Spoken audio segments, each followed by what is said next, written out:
when we start, if you'll just do a roll call, so that way we'll know who's here. And I see now I just got a notice up. Meeting is now streaming live on YouTube. So Dr. Newsom, whenever you want to get started, if you'll just quickly do a roll call, and then we've got Dr. West and just a quick consent agreement before we get into hearings.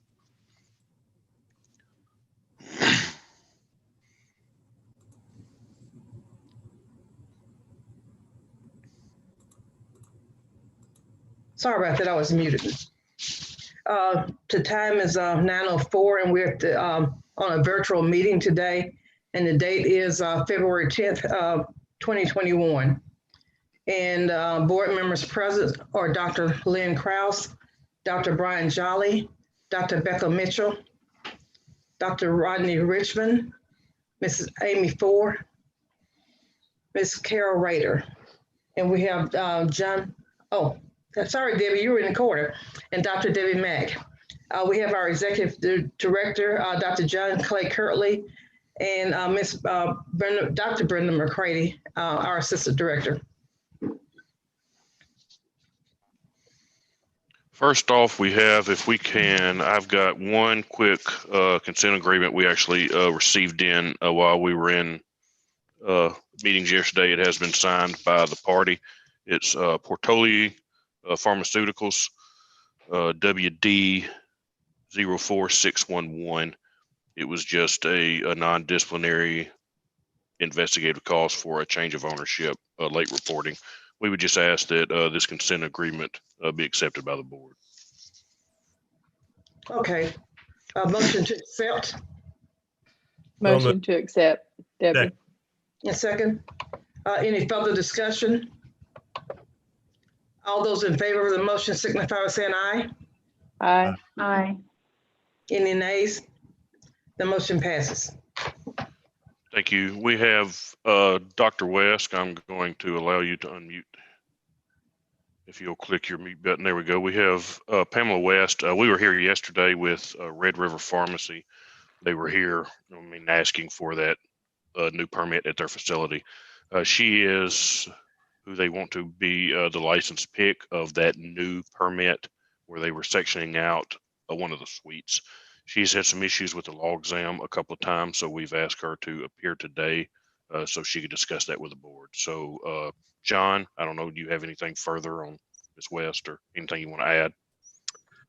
No, we have sent the copy of the test. We have Dr. Jolly here in the office as well, and I'm letting him go over the questions that we've asked as well. I think several of you have seen that before. I don't think he had as of yet, but yeah, I did email you,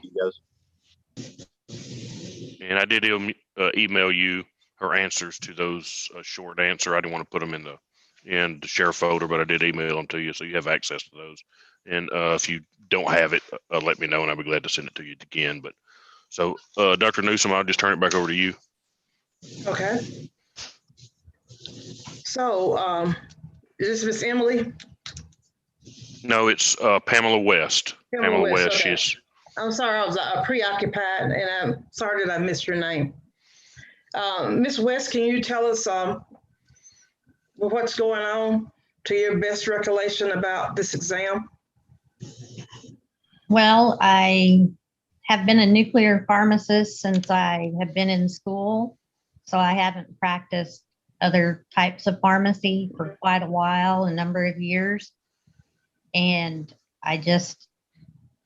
I'm not a good test taker, and I get a lot of anxiety, and I just didn't do well. Okay. Gotta find it. Dr. McCready, did you have a comment? No, ma'am, sorry. Okay. Does anyone else have any questions for Ms. West? Okay, Dr. Mack. So Ms. West, if you were to retake it, did you have access to Dr. Kirtley's information? He teaches the law class, so he has a very good a very good thing that can help you study for the board. So I'm just wondering, would you be willing, or could you study and think you could make it a better grade? I do. I think I can. Definitely. Okay. When are you prepared to take the test? When? Yeah, when do you think you will be able to take it again? Probably Okay. not next week. The week, let's see, that would be 3 weeks. Okay. And Go ahead, for the Dr. Kirtley. for the board members, we can push it out a couple of weeks to be sure she's prepared. She doesn't have to take it immediately.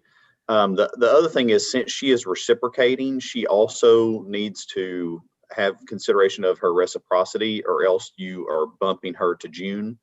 So if you guys want her to tell you who she is, where she's from, where she went to school, and now you know why she's getting licensed, we could probably also get that. Okay. Would you give us that information, Ms. West? Yes, I went to school at the University of New Mexico in Albuquerque. That's where I went to pharmacy school.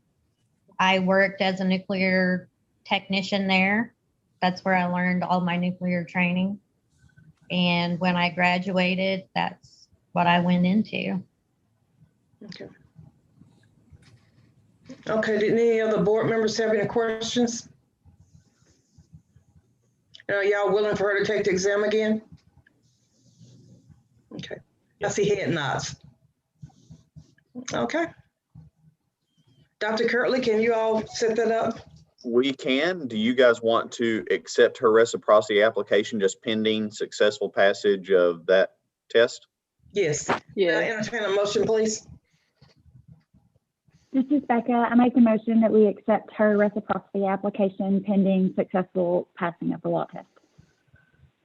Second. Okay, I have a motion and a second. Any further discussion? If not, all those in favor of the motion signify by saying aye. Aye. Any nays? The motion passes. All right, so Ms. West, we're gonna get everything set up so that you will be able to take this exam again. And you're pending. All right, And- thank you very much. And- Thank you. Dr. West, you will need to reach out to Nancy Sweet at our office. She's actually out the rest of this week, but you'll need to reach out to her, and her email address is on the website if you don't already have it, but just reach out to her. She schedules those tests. We're giving them 2 days a week, I think right now, Monday and Wednesday. So just, like I said, just reach out to her and just schedule a time that's convenient. All right, thank you. Thank you. There's Thank you. actually, you might ask her, there's the old law review, and then there's another one from this past December that we recently got access to as well. It's still the most boring lecture ever, but it is shorter than the old one. Okay, but it may not hurt to do both of them. Yeah. Yeah. So I would probably take a look at both of them. I Okay. take it home when the girls are having problems sleeping. I hit play on it. We have Mr. Jones, if you're ready to get on with us, and Miss Harrison, are you good to go? You ready to start? Yes, Okay. sir. And so, who's All right. If y'all are ready to start the hearings, we can go ahead. All right. This is an administrative hearing before the Arkansas State Board of Pharmacy. It's February 10th. We're at 322 South Main Street, Suite 600 in Little Rock, Arkansas. The first case is Joshua Allison. It's case number 2020-113. Mr. Jones? Can we start? We've got 2 present. Can we just go and do the ones that are here? Will that work for Yeah. you? I believe. Yeah, no, that's Marcel Reyes, I believe he was the first one on. If we could get him up, and that way we can go ahead and get the ones that are present. all right. Same time, same place. This is case number 2019-63. So is it pronounced is it Reyes? Is that how you pronounce it? It's Reese. Reese, okay. Reese. All right. Mr. Reese, so you're here. Do you have counsel or anything like that that's going to get on, or you represent yourself? I represent myself. Yeah, that's fine. That's fine. Could you introduce yourself for the record? My name is Marcel Reese. I'm an assistant store manager at Walgreens. Okay. And you got a copy of the order and notice of hearing for today? Yes, I got that. Okay. Counsel for the state, could you introduce yourself? Luke Daniel, General Counsel, Arkansas State Board of Pharmacy. Okay. Mr. Reese, at the outset, and Ms. Johnson, I see you're up in a little bit, so you can listen to this. I'll just sort of explain how this is going to flow this morning. So the board will base any decision in your case today. It'll base it on the evidence that's presented. This includes any sworn testimony that you want to give or any documents that you want to admit. The hearing's under the Arkansas Administrative Procedures Act. So as a hearing officer, I have some latitude, the strict rules of evidence don't apply. So if it's relevant information, it's coming in. But if you have any, and this is, sort of a low threat environment, if there's something about the proceedings that you don't understand or you want to pause for a minute and figure something out, just let me know and we can do that. We have Ms. Harrison, she's our court reporter. So everything that we say here, this is it's of record today. So everything that we say, she's taken down. So with that in mind, try not to talk over anybody, everybody talk in turn so she doesn't have any problems recording it.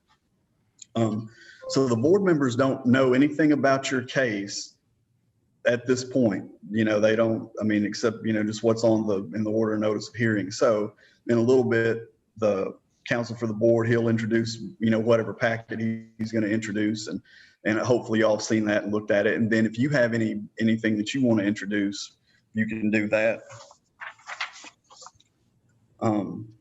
So all parts of the proceeding are public and open to the public, including the deliberations of the board. So once you've heard all the evidence, just hang around and you can listen to the board deliberate. But at that point, you can listen to it, but don't pipe up and say anything. The case will be all the evidence will be kind of closed at that point. So at this point, anyone who's going to be a witness in the case, please raise your right hand to be sworn by our court reporter. Do you solemnly swear or affirm that the testimony you're about to give today will be the truth, the whole truth, and nothing but the truth? All right. Any other matters to be discussed? Any questions at this point? At this point, I would just ask that you take judicial notice of Arkansas statutory law and board regulations. All right, notice will be taken of that.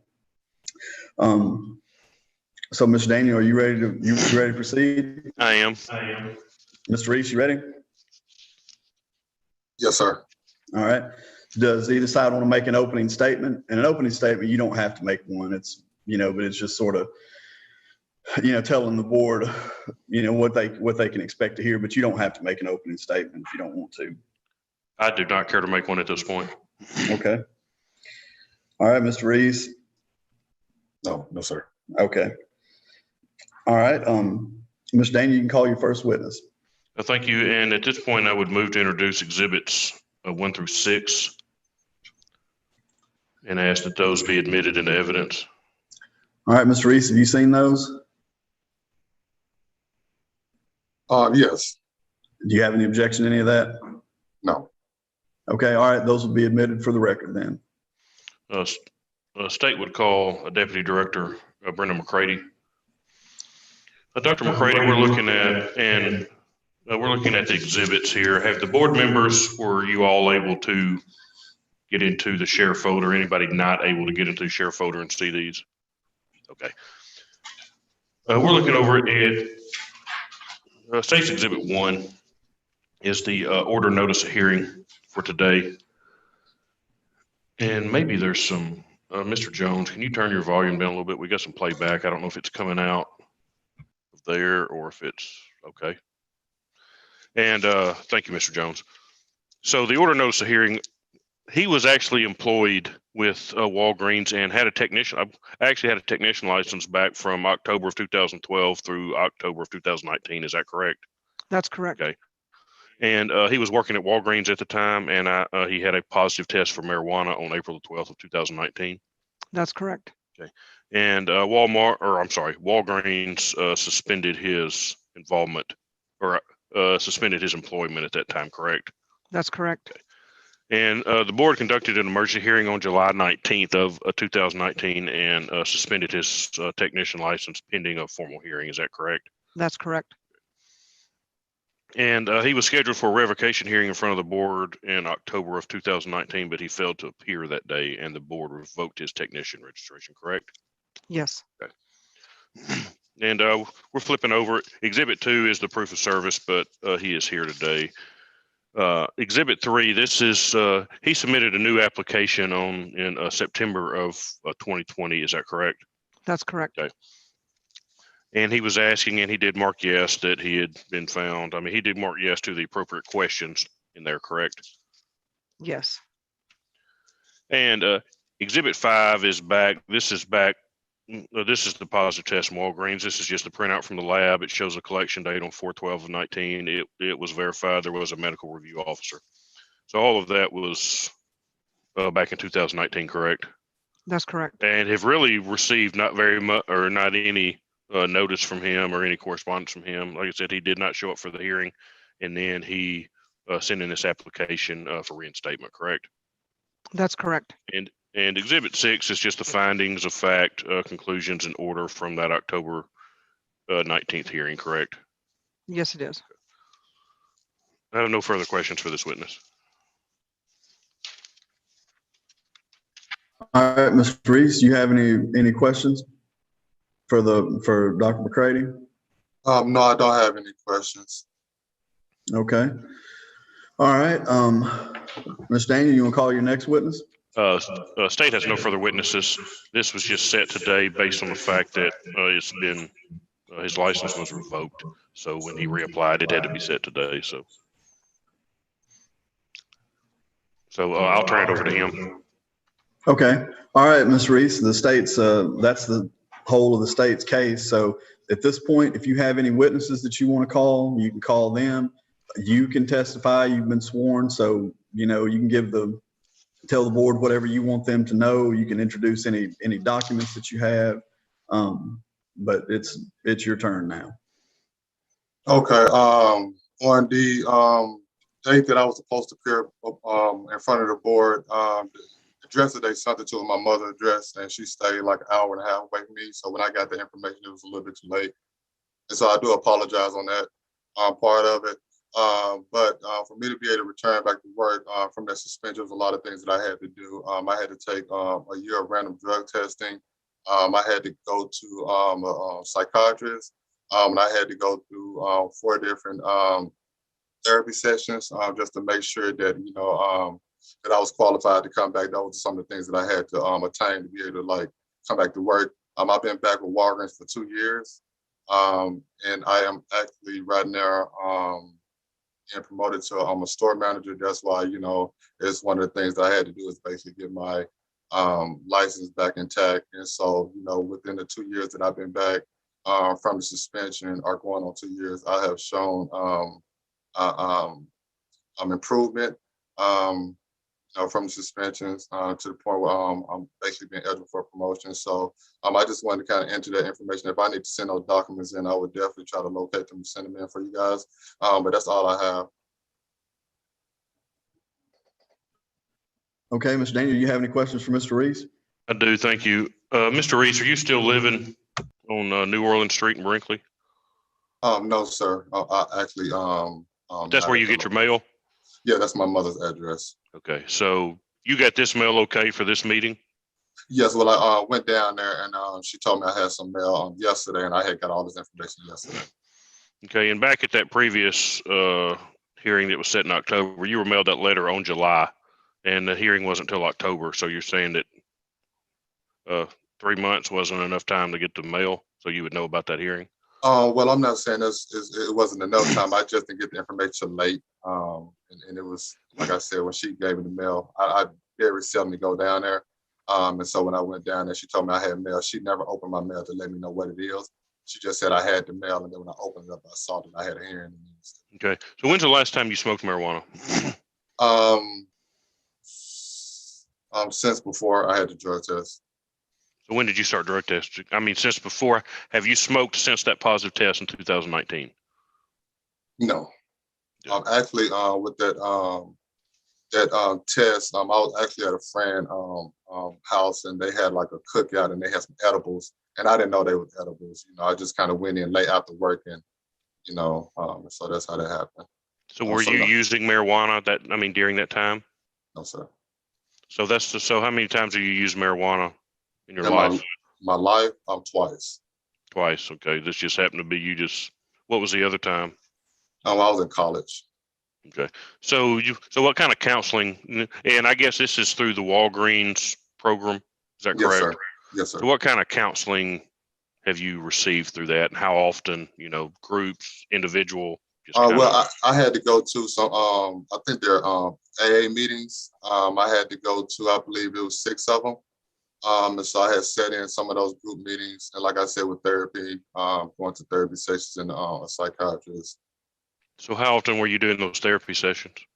Well, they let me space them out, just how I see fit. And so I did them within that time frame. I think it was probably 2 to 3 weeks in between.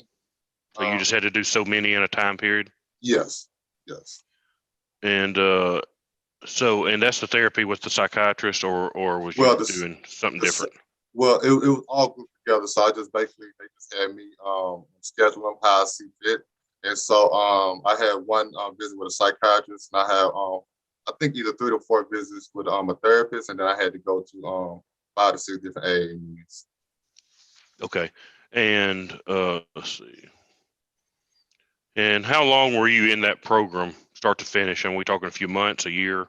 It was a little bit over a year, because I had to do random drug testing for a year. Drug testing and alcohol test. I believe it is what it's called, breathalyzer test. So yeah, I had to do those random for a year. And okay, for a year. And so, like, how often were you tested? I mean, I know it was random, but are we talking every couple of weeks, once a month, 2 months? It was probably it could be. I would say on average, it was probably like 3 to 4 times a month. 3 or 4 times a month. Okay. Yeah. And when did you start back working at Walgreens? Did they let you go back working there while you were going through this program, or? Yes, sir. I can't remember the exact date. I believe it was sometime in like June or July that they had me start back. Okay. And this was in April, correct? The test. Yes. Okay. So you started back that summer. Mm-hmm. Yes, sir. Okay. And you marked on your application. I'm looking at your the new application that you sent in, and just for the board members' reference, it's Exhibit 3. On the second page, you'd marked you've been treated for drug alcohol addiction. Is this what you're referring to? This program through Walgreens? Did you Yes, sir. did you Yes, have I have. any rehab outside of the Walgreens program or anything like that? No, sir. Okay. And are you still doing any type of counseling or NA meetings or anything like that? No, sir. Okay. So that started, and you this test was in April. So did that start shortly after that? Yes, sir. Around Okay, like and May. Okay. And so it went to about May of the next year, your drug testing? Yep. Yes, Okay. sir. Thank you. I have no further questions. Thank you, Mr. Jones. Okay, board members, do you have any questions for Mr. Reeves? I do. How long have you been working for Walgreens? I've been working for Walgreens. I'm going on 10 years. Okay, so they felt that you were a valued employee, and that they sent you to the last chance program. Yes, ma'am. Okay, who suggested that for you? Well, at the time the DM was out, but it was our pharmacy. I can't remember the term, but it was like our pharmacy supervisor of our area. Okay. And you haven't had any problems or discipline since? No, I never. No, ma'am. Like I said, I just got promoted to a new position. That's one of the things that I had to make sure I got taken care of. So.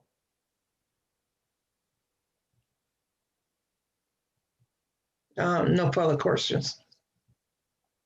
Any other board members? Dr. Uh, Richmond? yeah. Just so I understand, on your part 3 of the personal history information, where you checked yes that there have been found in a civil, administrative, criminal, and also have you had your license revoked? All that relates to this event? Yes, sir. And do you abuse any other illicit drugs? And I'm not talking about social alcohol, but I mean, do you abuse any other drugs at all? No, sir. Thank you.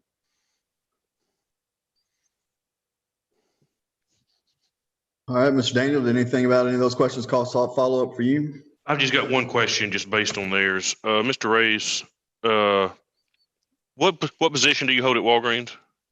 Right now I'm a merchant store manager. Okay, so this is just something that you have to have for your position. You're not going to be working in the pharmacy full-time as a technician, No, sir. just in case they get behind or somebody calls in sick, something like that. Is that Yep. kind of? Yes, sir. Yes, sir. All right, thank you. All right, board, any further questions? Mr. Reese, Yes, ma'am. can you tell me why you didn't follow up with the board even after you realized that you had not appeared at your scheduled hearing? I did make a phone call afterwards when I realized that my court date, and they were saying that I was basically out to I was asking for the next steps, and basically I was kind of getting a lot of misinformation, and so they were saying that somebody was going to reach out to me. I left messages, I called back, and I never got a call back after those messages, and so basically, you know, I just decided to redo my application after trying to reach out and never got a call back.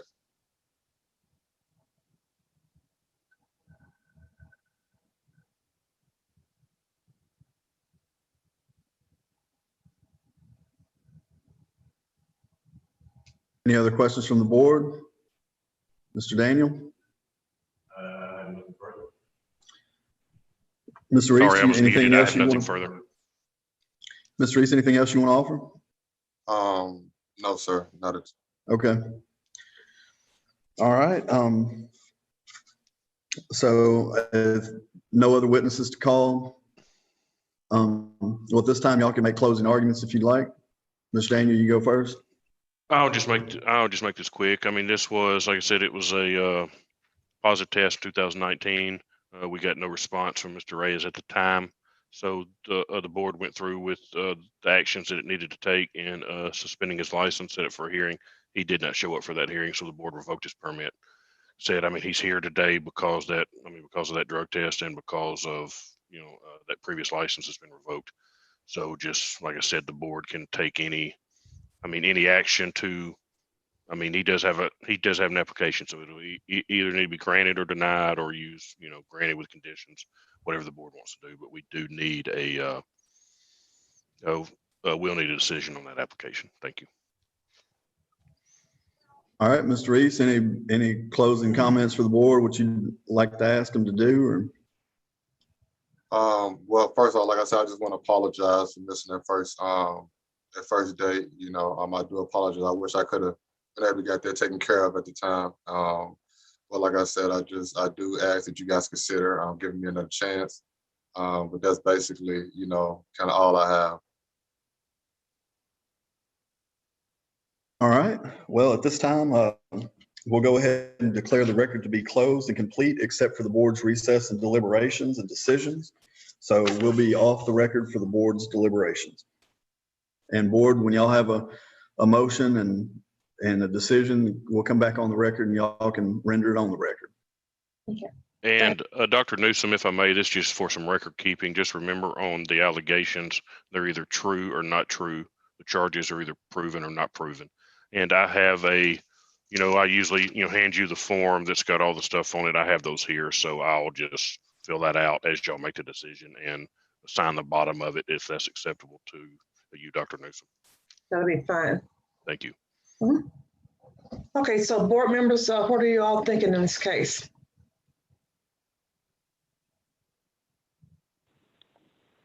I have no concerns giving him a pharmacy technician permit. I agree. I agree too. Okay, so let's look at your the allegations and let me switch back over to here. On the order and the notice of hearing. So allegations A1 through A6 would be true. Okay, I think the charges are true, but we get, because he did admit to all of those things, mhm. but we can find those true and still approve his application for a technician permit, right? I think we can. Have some mitigating circumstances, right, of all the things you've done since then. Dr. Richmond, I can barely hear you. I'm sorry, I just said we could acknowledge the mitigating circumstances of all the things that we've done since then, is that right? Mm-hmm. Yes, sir. Okay, does anybody have any other questions? Or we go, and we got a second on the motion? Okay. Who's going to make the motion? You want to? Did you have it all written down? I can, unless Dr. Richmond has specific wording he wants to add to it. No, we're in agreement, so you go ahead. Okay. Okay. Okay, we're ready to go back on the record. All right, we are back on the record and in the matter of Mr. Marcel Reese and his application, case number 2019-63. I understand the board has a motion. Okay, I'd like to Yeah, entertain, so, please. Okay, go ahead. sorry. Okay, so in the matter of Marcel Reese, case number 2019-063, the board finds that allegations A1 through A6 are true and charges C1 through C4 are proven. And in acknowledgement of the remediation activities he's performed in his testimony today, I'd make a motion that we approve his application for a pharmacy technician permit. Okay. And I need a second? Second. Okay. I have a motion and a second. Any further discussion? All in favor of the motion signify by saying aye. Aye. Aye. Aye. Any nays? The motion passes. All right, let the record reflect that the decision is unanimous. So Ms. Reese, you heard their decision. If you have unless you have any other questions or comments, we'll go ahead and conclude your hearing. I don't have any, thank you.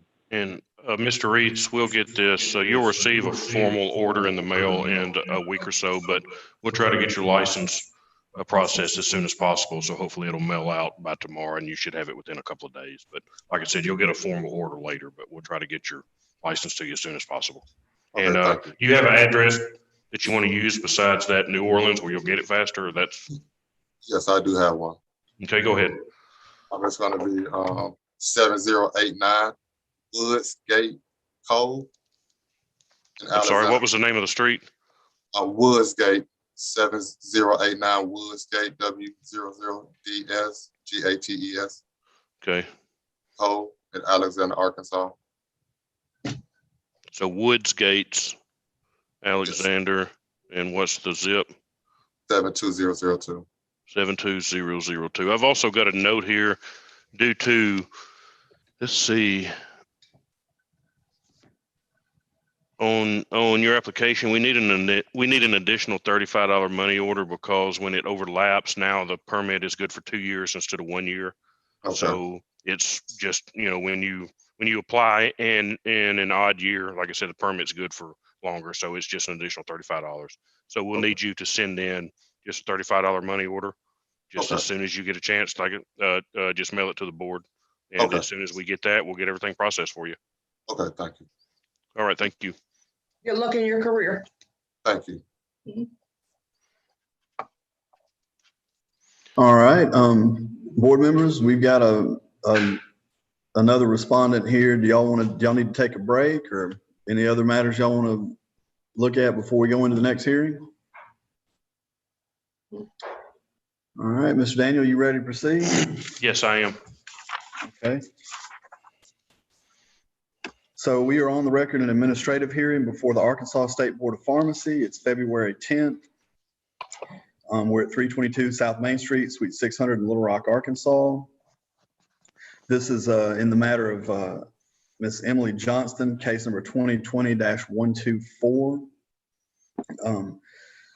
Ms. Johnston, you heard earlier my sort of explanation of how the board works and everything, and then you saw Mr. Reese go through it. Do you have any questions?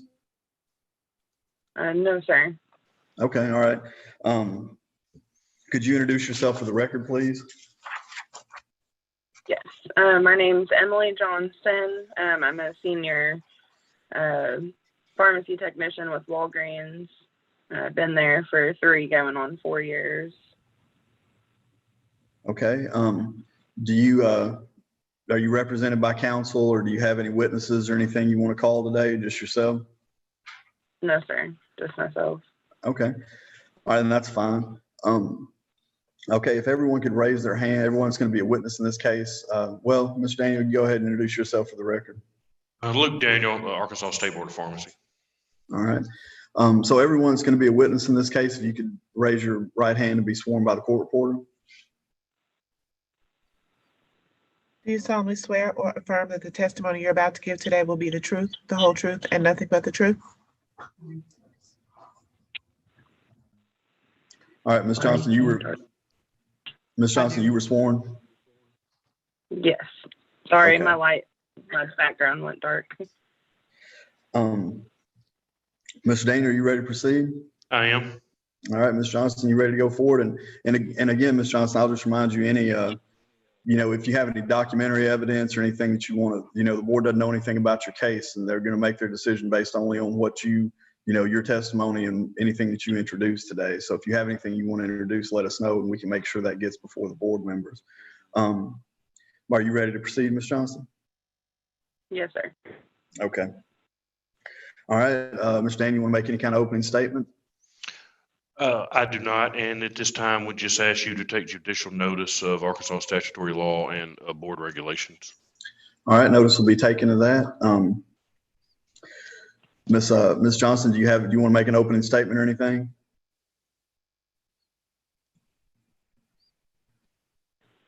I'm sorry. What did you say?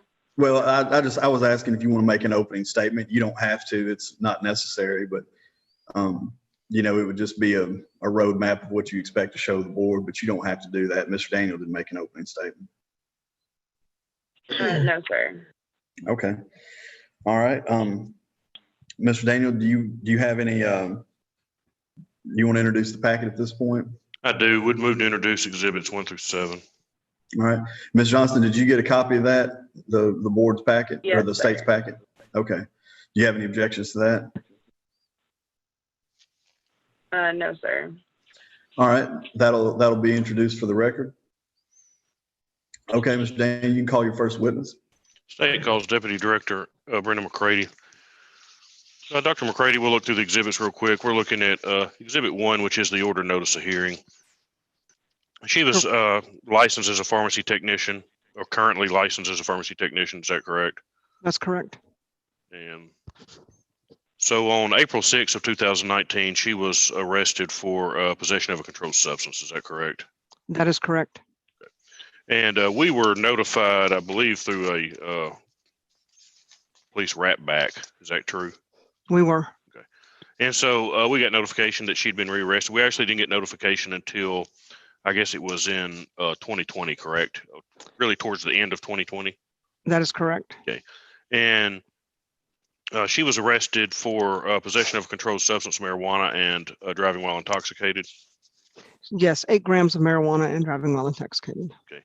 And I'll flip over to, it's the state police narrative, which is Exhibit 5, just for the board members. This is a narrative from Arkansas State Police from that traffic stop, correct?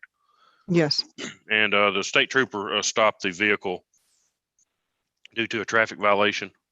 That's correct. And there was an odor of marijuana coming from the vehicle, and she actually admitted to possessing marijuana. Is that correct?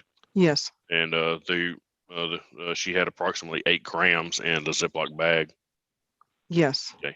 And she had actually stated also, and I'm looking down, I guess it would be the 4th paragraph there, a little short paragraph. She actually admitted to the officer that she had smoked marijuana that day. Yes, she did. Okay. And she was placed under arrest for that DWI and possession of marijuana. Yes. And had a passenger in the vehicle, and I'm looking at the next paragraph, I guess it was the fifth one, had a passenger in the vehicle that also had marijuana on her and had an alprazolam tablet. That is correct. Okay, so the passenger was charged with 2 counts of possession for her personal marijuana and the alprazolam tablet. Yes. And then Miss Johnston was charged with the marijuana that she had in her possession. Yes. And Exhibit 6 is a report from the state crime lab that marijuana was tested and did test positive for cannabinoids. Yes. And looking at State's Exhibit 7, which is the court docket from Washington County District Court in Fayetteville, she did plead guilty to driving while intoxicated for drugs and possession of a controlled substance, marijuana. She did. And that guilty, and that, I'm trying to look at the disposition date, that was in 2019. Yes. Nothing further from Dr. McCready. All right, Ms. Johnston, do you have any questions of Dr. McCready? No, sir. Okay. Board members, do you have any questions of Dr. McCready? Okay. Yes. One point of clarification, did she plead guilty or was found guilty? Pled. Okay, thank you. All right, any other questions? Seeing none, Ms. Daniel, you can call your next witness. The board has nothing further. All right, so you're safe from any kind of closing argument, you're resting? That's All true, right. I'm sorry, yes. Okay, Ms. Johnston, at this point, it's your turn to put on your case, and this is your time to testify and tell the board whatever you want to tell them, about your situation. Okay, I'd just like to say that I've grown a lot since that experience, and I've realized that how huge of a mistake I was making. And I wrote a statement. My doctor had suggested the use of marijuana for me, and after he suggested that, I started using, and I kind of thought that it was maybe helping with my anxiety and my PCOS. And then through this whole situation, I've realized that it didn't help, and I should not be using marijuana. I haven't used marijuana since this whole thing happened in April of 2019. I'm a senior certified pharmacy tech. I'd like to pursue farther in pharmacy, possibly go to pharmacy school. I'm also getting certified to do immunizations. I'm helping out with all the COVID clinics, and trying to do as much as I can with my job, and pursuing that. And just like to apologize on my behalf. I've grown a lot since then, and I realized how careless I was being. And I've done classes. I've done some Mothers Against Drunk Driving classes, done some DWI classes, and I've had a couple of therapy sessions through that in order to get my driver's license back. And I've really learned and bettered myself and furthered myself a lot since that day in 2019. It really opened up my eyes and realized that I need to, grow up and be a mature adult and can't do things like that. So I just really would appreciate the chance to continue to prove myself as a pharmacy technician. All right. Thanks, Ms. Johnson. Mr. Daniel, do you have any questions? Yes, thank you. You stated, and I just want to be sure I heard you right, have you used since this arrest? No, sir. How long were you using leading up to when you got arrested? That was in April. I went to my doctor's appointment in January. I probably started using around February, so I'd used for a couple of months. So maybe like once. I'm sorry, I didn't mean to interrupt you. Go ahead. No, you're fine. When I started using, I used probably maybe once a week on the weekends, and like I said, I thought it was helping me, but I realized now that it wasn't. It was actually kind of making my anxiety worse. Okay, so you had never used before you went to your doctor that time. I had used previously in high school. When one of my ex-boyfriends, he kind of reeled me into it. Smoke occasionally during like high school. Okay, so, but you just said earlier that the Parties, first time you'd used was in February. I didn't mean like the first time I had ever used. I'm sorry. Okay, so you were using, how old are you now?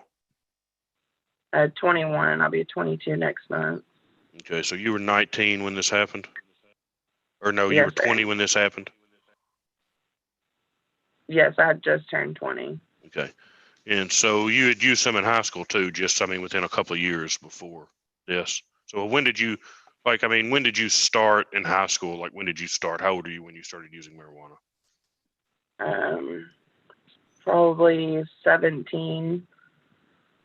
And you just used it here and there while in high school? Yeah, just like occasionally at like a party or something. And you were going this day when you were stopped, you said you were headed over to your brother's house and you were taking the marijuana over there to use that weekend? Yes. And who was that? Was that just a friend that was in the car with you? That was my mom. Oh, that was your mom. Okay. So I guess Yes. your mother was using marijuana at the time too? Yes. Okay. And, okay. So, and you'd mentioned some classes and some, I guess some classes through the MAD and some other programs. Did you do any classes or programs outside of what you were ordered to do through the court? I had a couple of therapy sessions with my doctor to talk to her about, kind of why she had suggested it to me in the first place. And I told her about the whole situation and kind of just talked to her about, I don't think it was ever really like an addiction problem, but I've talked to her about other things I could do instead of that, and how I can keep away, just not have to worry about marijuana again. Okay, and you're doing whatever, something else currently to keep from, I mean, you're not using, so you're doing something else to control your anxiety and other issues? Yes, they put me on buspirone for my anxiety, and I've just been using, Tylenol and ibuprofen for my pain with my PCOS. And how long have you worked with Walgreens? I started October of 2017. And you've worked with them pretty much the whole time?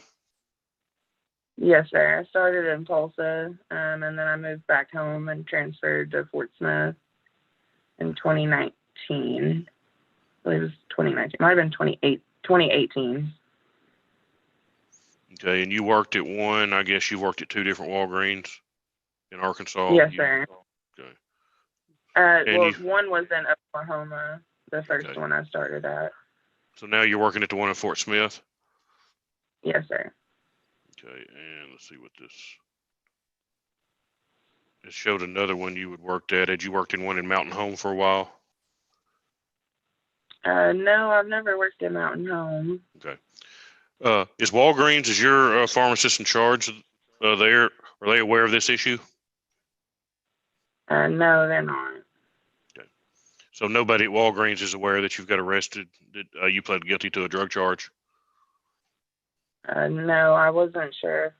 I mean, I guess I probably should have reported that to them.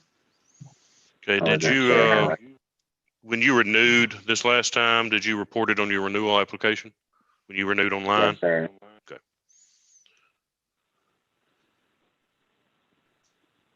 So you're not going, okay. No, that would answer that. I have nothing further. Thank you. Thank you. All right, board members, do y'all have any questions for Ms. Johnston? I do. Go ahead, Dr. Mack. I just, I'm wondering, I believe it probably is a requirement that you notify Walgreens, and then especially you're in front of the board. So it seems to me that Walgreens would have to be alerted to the fact. I don't know what would happen at this point since it's 2 years later, but it seems to me they would have to know. And then, so you just were arrested that day, got out and just went back to work and never really did anything about it? Yes, ma'am. I was really nervous and scared to lose my job and my career, and I just didn't know how to handle it. And then this is the first hearing you've been called to because we got it late last year. Is that correct, Doc? Yes, ma'am. Okay. Thank you. So, Charlie, go ahead. Yeah, Ms. Johnston, you stated in your statement that your physician had recommended that you try marijuana. Is that correct? Yes. Did he or she refer you to someone that medical marijuana, or did they just suggest purchasing? Well, she had suggested medical marijuana, and I was considering trying to get my medical marijuana card, but I know that you can't, work at Walgreens or be in the board of pharmacy and use marijuana, so I didn't know kind of what to do there. Okay, and that's correct. But you decided to use illicitly in order to treat your symptoms. Yes, sir. Okay, thank you. Yeah, of course. You're currently working? Yes, ma'am. In what capacity? Do what? What are you doing? I'm a pharmacy technician, and I'm a COVID vaccine lead, and I'm about to start giving COVID shots, and I'm going to several COVID clinics, the nursing homes, to help out with those. And so you have kept this information from your employer? Do what? You have kept this information from your employer? Yes. Okay. And you've been doing this for 2 years? You've kept it from them? Yes, ma'am. Okay. I have a question. Yes, go ahead. During the time that you were using marijuana, did you ever work when you were under the influence? No, ma'am. Why did you decide to drive that day when you knew you'd smoked that earlier in the day? I had told them I had used I had taken a hit of marijuana that morning for my nausea, and I told them that I thought I was okay to drive by the time I had got behind the wheel. So you'd worked for Walgreens for quite some time before your physician suggested that you try it. And were you also aware of Walgreens' drug policy? I'm assuming that Yes, you were, ma'am. since you decided not to get a medical marijuana card. Yes, ma'am. Did the thought ever occur to you that maybe you should have asked explained to the doctor what your job was, and that would not be something, a good medication, I guess, under the circumstances due to the type of work that you do? No, ma'am, I didn't. I told them I was a pharmacy technician, but she never really said, much about it. I guess I was just really careless in that decision. That's all the questions I have. I've got another question. Oh, go ahead, Becca. Okay. I'm looking at the police report, which I believe is Exhibit 5, and it says that there was an allergy pill bottle that contained a 0.5 milligram of alprazolam. Can we talk about that? That was found Can you on tell me her about that? mother. That was found on the other passenger, her mother. Okay. But Ms. Johnson, do you want to Do we know if address that that? was legally prescribed?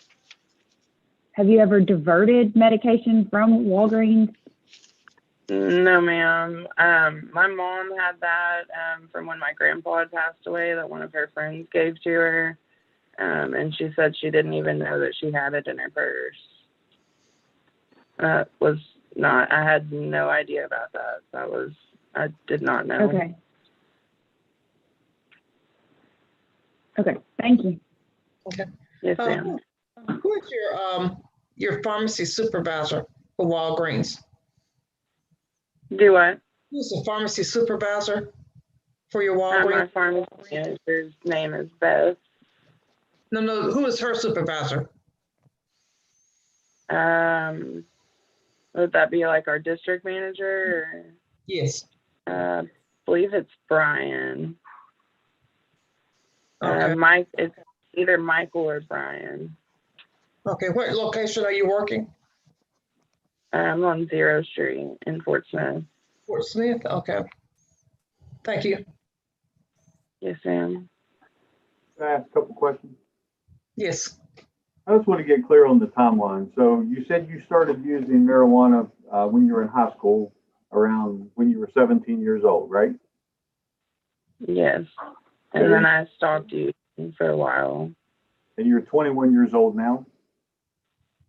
Yes. Okay, so over that course of time, over 4 years, you used off and on.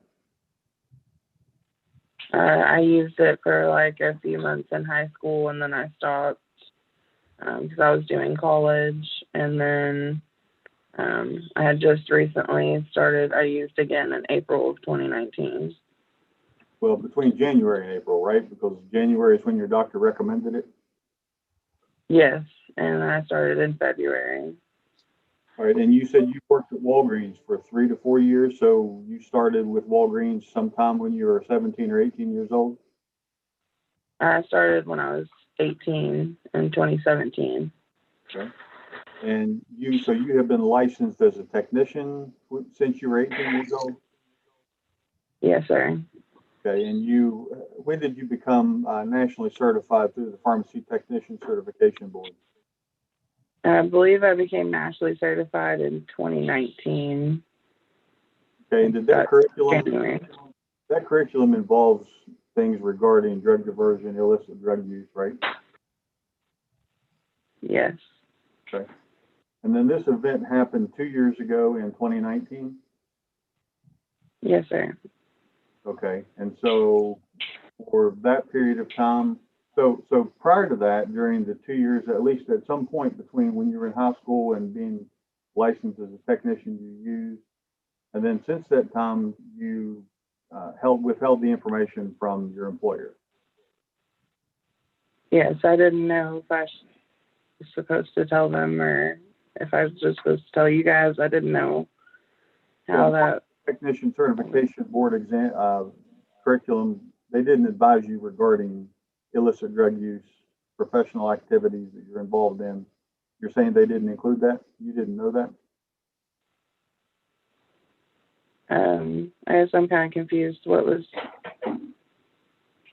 Having gone through the Pharmacy Technician Certification Board program, you would have been aware of the fact that illicit drug use, how it affects you as a pharmacy technician professional. You would have known that those two were not allowed to happen, but yet you covered up the employer. Yes, I knew better. Okay, thank you. That's all. Dr. Mack, you're muted. Of course. I'm just wondering, can I ask a question to Mr. Daniel or just to? Probably not. I don't know that answer. Well, before we go into deliberations or whatever, go ahead. You can ask him. I don't see any problem. I'm just wondering if, is there an option? Do we temporarily pull the license until she speaks to her employer, or do we, She has an active license right now. This is, we found out about this at the end of December. So since we had a board meeting coming up, we just went ahead and scheduled her. So she does have an active license right now. So the board will need to make a decision, either no action. You have any gambit. I mean, this is a full hearing, so you can do anything you want to do. You can go anywhere from no action to, from no action to revocation. So it's, like I said, you kind of have a broad, so that will kind of be up to, when you all start discussing this in a minute, what you feel is right. But you do have, like I said, this is a full formal hearing. So you can do anything from no action to revo. Thank you. All right. Any more questions for Ms. Johnson for the board? I have one more. Okay. The 8 grams of marijuana that you had, you said you were taking it. This is an illicit drug you'd bought off of the street, and you were taking it to your brother. I wasn't taking it to my brother for him. I was taking it to my brother's to use that weekend. Okay. I misunderstood. Thank you. Yes, ma'am. Dr. Richmond? Yes, just a couple follow-up. In order to get licensed as a technician, you've reviewed the rules and regulations of the Arkansas State Board of Pharmacy? Yes, sir. So you know or should know that illicit drug use would constitute unprofessional activity? Yes, sir. I'm aware. Okay, thank you. Ms. Johnston, in the police report, it stated that he smelled a strong odor of marijuana coming from a vehicle that morning. Is it still your testimony today that you had not smoked in the car that day, that was from your brother earlier? Yes, I did not smoke in the car that morning. I did not smoke in the car ever. Okay, thank you. Okay, Mr. Daniel, any follow-up based on what the board asked? Just very briefly, you told the officer you smoked at 9:30 that morning, correct? Yes, I told him I had took one hit that morning. This was around noon when you got stopped, so about 2.5 hours later. Yes, sir. And so you talked to your doctor about using marijuana, but you did not want to get a marijuana card. So, to purposely hide it from Walgreens, because you were afraid Walgreens would find out you had a card, or the board would find out you had a card? Yeah, I knew I shouldn't have got a medical marijuana card. Also know now I shouldn't have even ever experimented with it at all. So that was just a huge mistake on my behalf. Have you ever taken any prescription medication that you did not have a prescription for? No, sir. I have no further questions. Thank you. All right. Any more questions of Ms. Johnson from the board or anyone else? Okay. Mr. Johnson, do you have any other witnesses you want to call? No, sir. Okay. At this time, then I'll hear closing argument from the state. Just briefly, like I said, this was something we found out about the end of last year, so we immediately set it for a hearing at the first available date. I mean, she's had marijuana use on and off apparently from 17, 18, I guess almost, or just turned 20 when this has happened, and she's about to turn 22 now.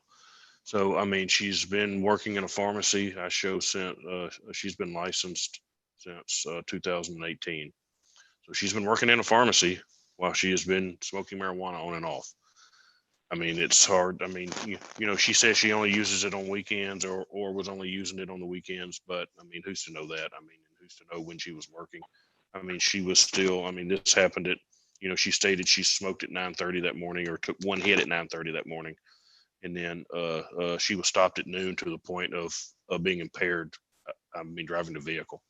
So, I mean, we're looking at somebody who has knowingly used marijuana, knowingly. Well, I mean, it's obvious to anybody that that it's against the law, but she was using an impairment. I mean, a drug that impaired while she was working as a pharmacy technician, and then purposely did not get a medical marijuana card so she could hide that fact from her employer and from the board that she was using. So, like I said, I mean, this is a formal hearing. I mean, you have the right to do, pretty much from no action to revocation. We just ask that there is some type of action, whether it's suspension until she can get some type of evaluation or whatever the case may be. But I mean, there needs to be, you said it's the board's job to be sure that her patients and the people that she cares for, no harm comes to them. And with what we know today, without knowing anything further, I don't think that we can say for a fact that her patients are safe. And like I said, that being said, we would ask for some type of either evaluation or some type of action on her license that she cannot work until we know for a fact that her, whatever this issue is under control. Thank you. All right, Ms. Johnston, you can, make a closing argument to the board, what you'd like to see happen in your case today, any explanation. It's your turn. Okay.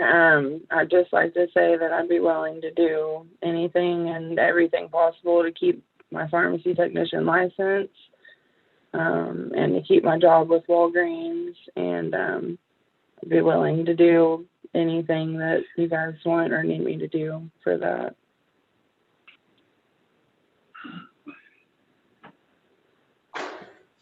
All right. Well, at this point, we'll go ahead and declare the record closed and complete, except for the board's recess and deliberations. Board, y'all can discuss this, and then when you have a decision, a motion, a recommendation, you come back on the record and render it on the record. All right, we're off for the record now. Okay, board members. What are you all thinking?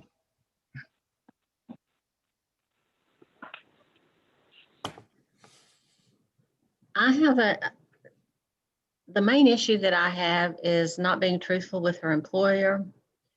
Knowing the company's drug policy and continuing to work while she knew she was using marijuana, which is against the company's policy and of course against the board's.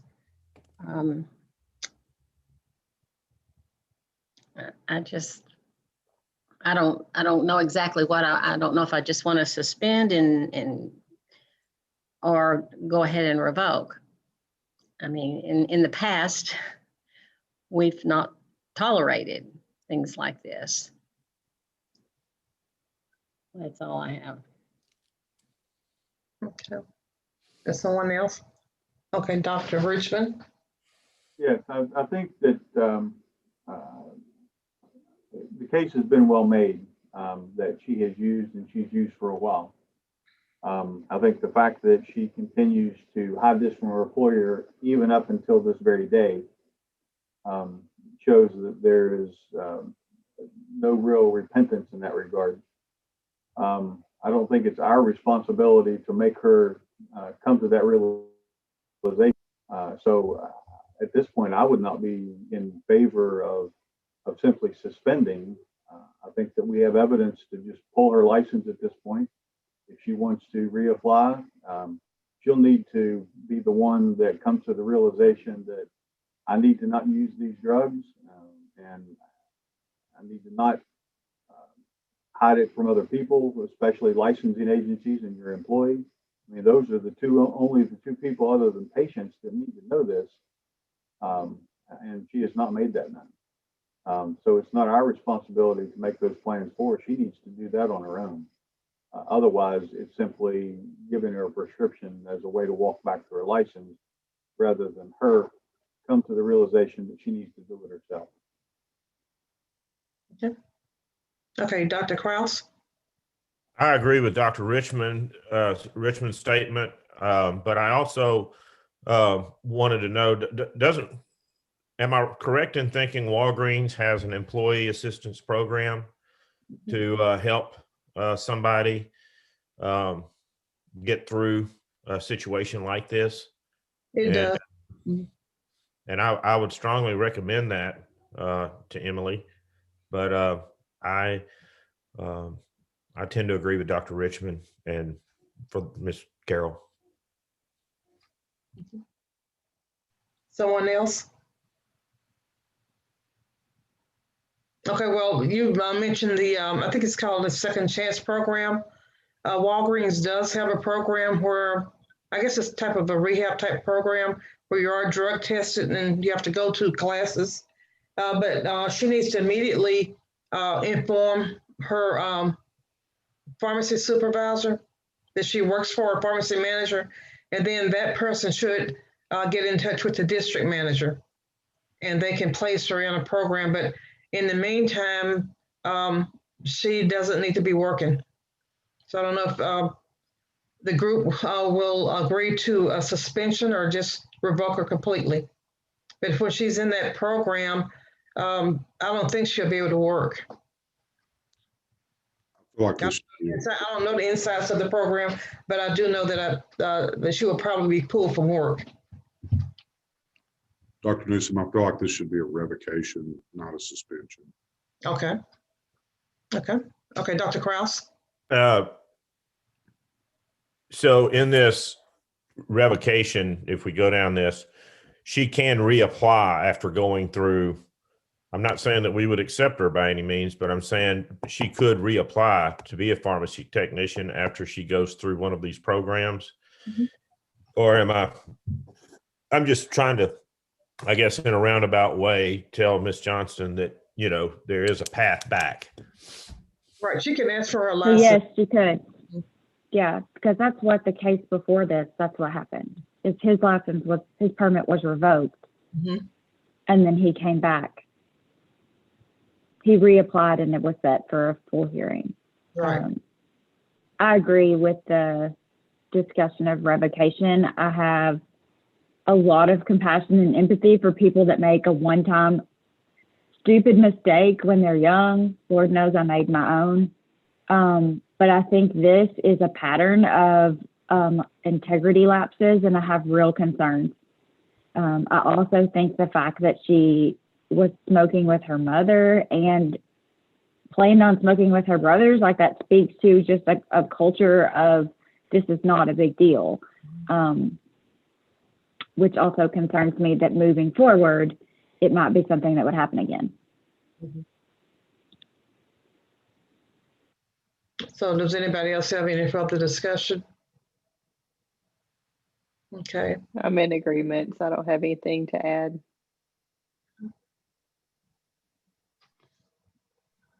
Very unfortunate, but we can't just say go forward like it never happened, because we know it did. Mm-hmm. It's correctable. Yeah, it is. It's all up to her. It was her choice to start doing what she was doing, and it's her choice to make a change. So let's look at the orders and notice of hearing and see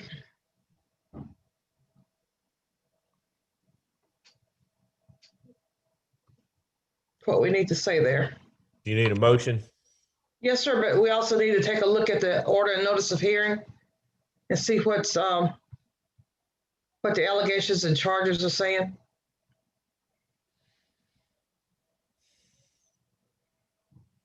They all appear to be true. Okay. Yeah, I think too. Okay. Improving. That's why I wanted to make the motion. It was easy.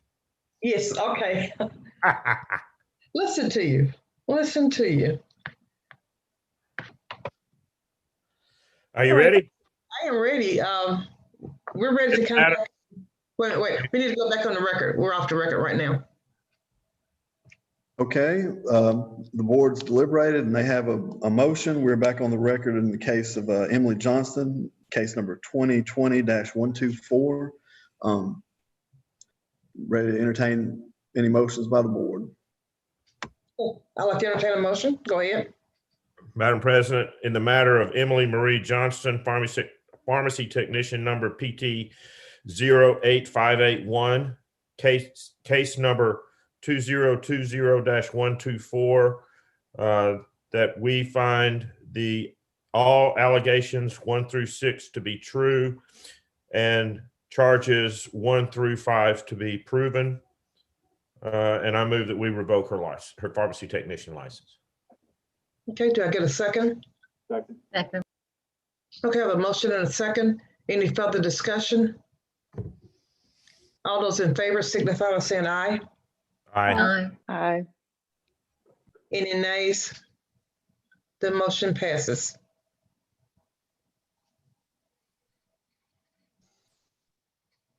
Okay, let the record reflect that the decision is unanimous and it'll be reduced to writing. And Ms. Johnson, you'll get a copy of that by mail. If you care to appeal the decision of the board, you can undertake an appeal under the Administrative Procedures Act. But if there are no other questions or comments, then this hearing will be concluded and the record will be closed. And I will get you something in the mail, Ms. Johnson. But as of today, you do not have a pharmacy technician license, so you need to get a hold of Walgreens and let them know what's going on. And like one of the board members stated, you've been suggested to see if you can get into their drug program. I believe it's called Second Chances, Last Chance, whatever it's called. But like I said, I mean, those are recommendations. I mean, if you want to reapply in the future, the board is going to want to see some type of what you've done to put this behind you and move on. And they're going to want to see that you've taken the proper steps to do that. So I'm just letting you know this ahead of time. If you decide to, reapply in a year or two or whatever the case may be, but you'll get a copy of all this in the mail, and it will also state on there how you can appeal this to a circuit court if you wish to. And I believe I still have Joseph Street, Fort Smith, Arkansas. Is that still a good address? Okay. You'll receive a copy of it in the mail at that location, and Walgreens will also be notified. Okay. Thank you.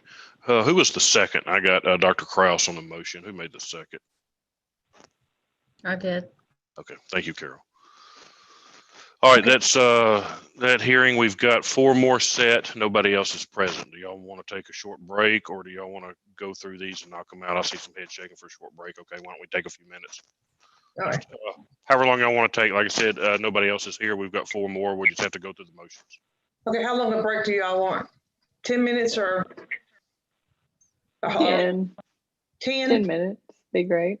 Okay, so let's come back at say 10:35. That'll give us a few more. So 10:35. Thank you. Thank you.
How you doing, Miss Carol?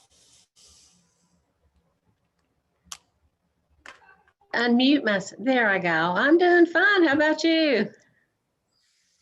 Just fine. You know, ignorance is bliss, I guess. We're waiting on some cold weather. Well, we have ice right now.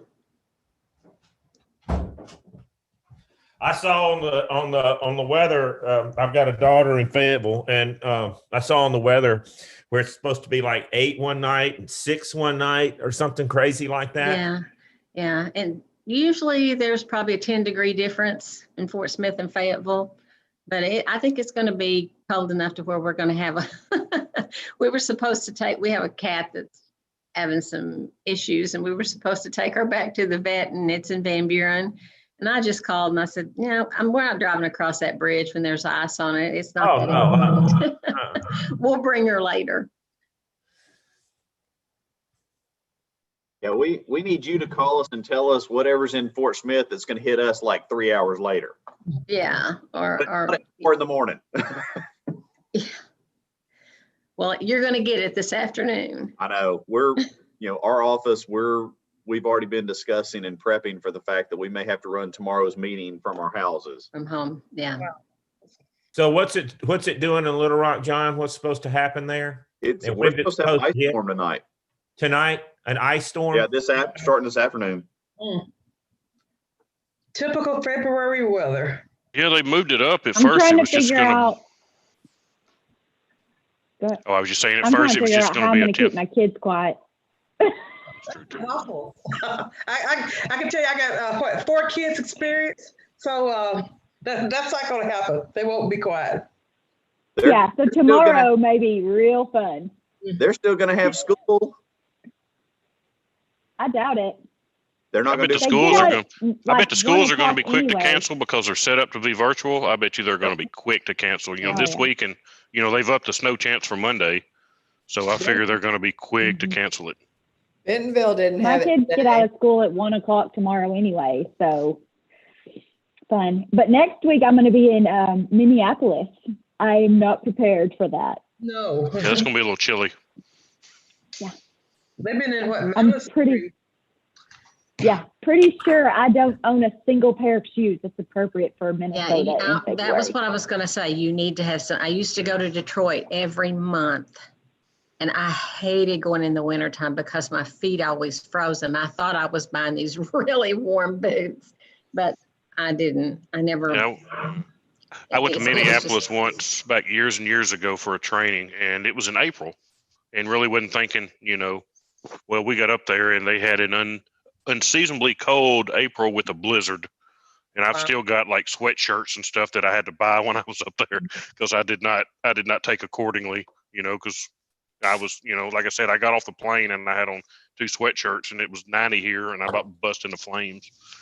That happened to me one time in Boston, and I was staying in this hotel and I was down there buying socks, and I think I ended up buying a sweatshirt to get me back home. Yeah, like I said, I've got 2 sweatshirts from Concordia University, which is some really small college in somewhere in Minnesota. I don't even know where it is, but I have sweatshirts from that place. So you got that going for you. Exactly. Y'all have to get sweatshirts to come to Little Rock. Otherwise, down here you don't need a coat. Yeah. And if I forget a sweatshirt, I'll stop at Walmart in Fordyce, buy me one. I forgot to pack it, so I've got a lot of them. Okay, y'all ready to get started back? We've got, I still don't, well, there's Miss 4, and I believe we're waiting on Dr. Mack, and it shouldn't take long. We've only got, like I said, we got 4, and they aren't, I haven't seen them on Zoom, and we have had no response, or they haven't notified the board or made any contact, so we should be able to get through them pretty quickly.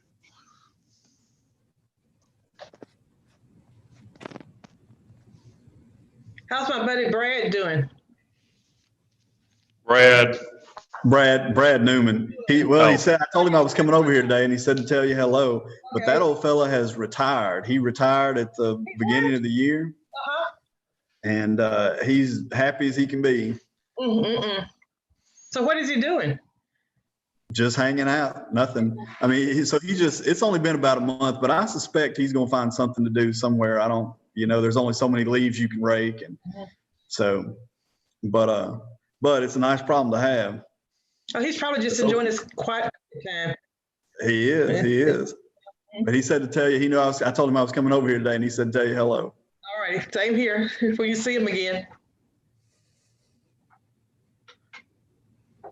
I guess I see everybody here. If Dr. Newsom, if you're ready to get back on, I show that we have all 8 board members back. All right. This is an administrative hearing before the Arkansas State Board of Pharmacy, February 10th, 2021. We're at 322 South Main Street, Suite 600 in Little Rock, Arkansas. This is in the matter of Joshua Allison. It's case number 2020-113. And I don't see Mr. Allison on Zoom. Can we sound the hall for Mr. Allison, see if he's here? I've done that. I've sounded the front of our office, and I've also talked to staff, and nobody's heard from him today. Okay, well, it appears that Mr. Allison is not present for the hearing. So, Mr. Daniel, you can go ahead and present the state's case. Thank you. We would ask for you to take judicial notice of Arkansas statutory law and board regulations, and at this time would move to enter exhibits 1 through 7. Okay, notice will be taken, and those exhibits will be entered for record. And would ask that Dr. McCready be sworn. All right, Dr. McCready, if you could raise your right hand and be sworn by the court reporter. Do you solemnly swear or affirm that the testimony you're about to give today will be the truth, the whole truth, and nothing but the truth? We'll get through, we're going to look, Dr. McCready will go through these exhibits just very briefly. Number 1 is the order notice of hearing, or exhibit 1 is order notice of hearing, and he was licensed as a pharmacy technician in the state of Arkansas. Is that correct? And on September 15th, on or about September 15th of 2020, he was arrested for possession of a controlled substance. Yes. He was a driver of a vehicle that was stopped, and there were several jars of marijuana found in the vehicle, a handgun, and approximately $3,000 in cash. Yes. He was charged in a circuit court with possession with purpose to deliver and simultaneous possession of drugs and firearms, both felonies. Yes.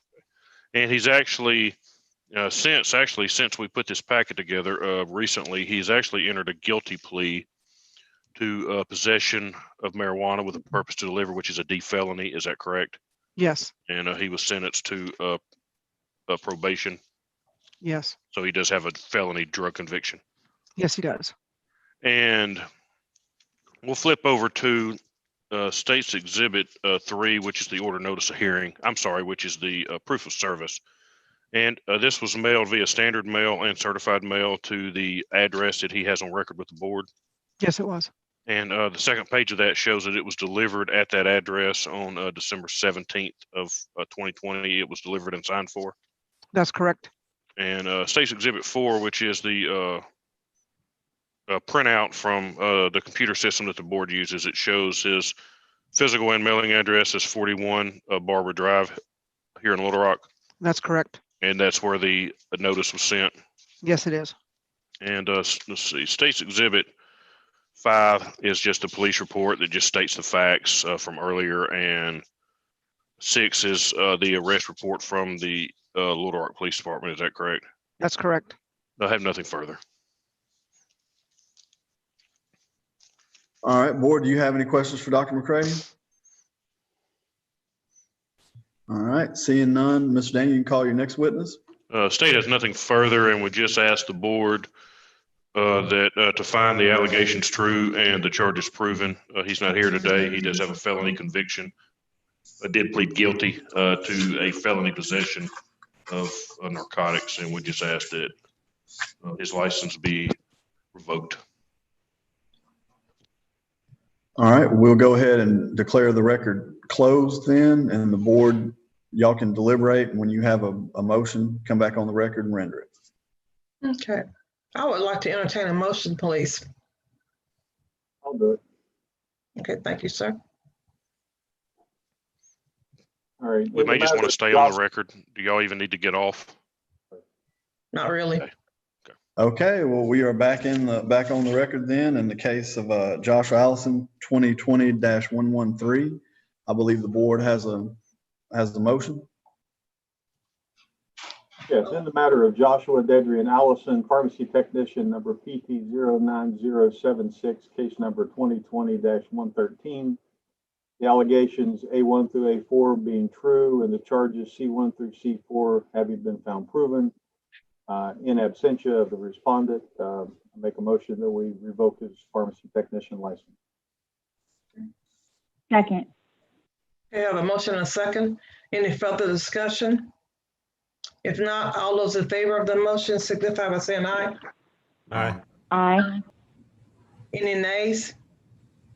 The motion passes. I've got a question for board staff. Was this gentleman employed anywhere? We looked, and let me look at my notes. When we get somebody in like this, when we suspend them, we always look and we'll notify if their employer, if they're working anywhere. Let me pull him up and I'll let you know for sure. It looked like you have a side job.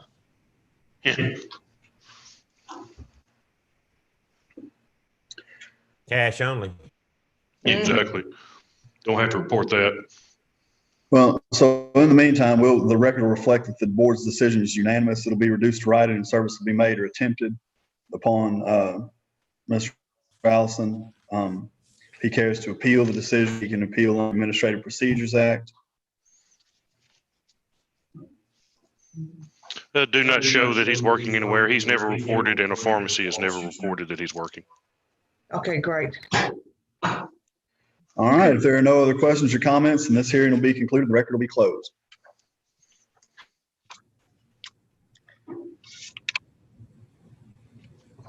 All right, moving on. Next case, this is an administrative hearing before the Arkansas State Board of Pharmacy.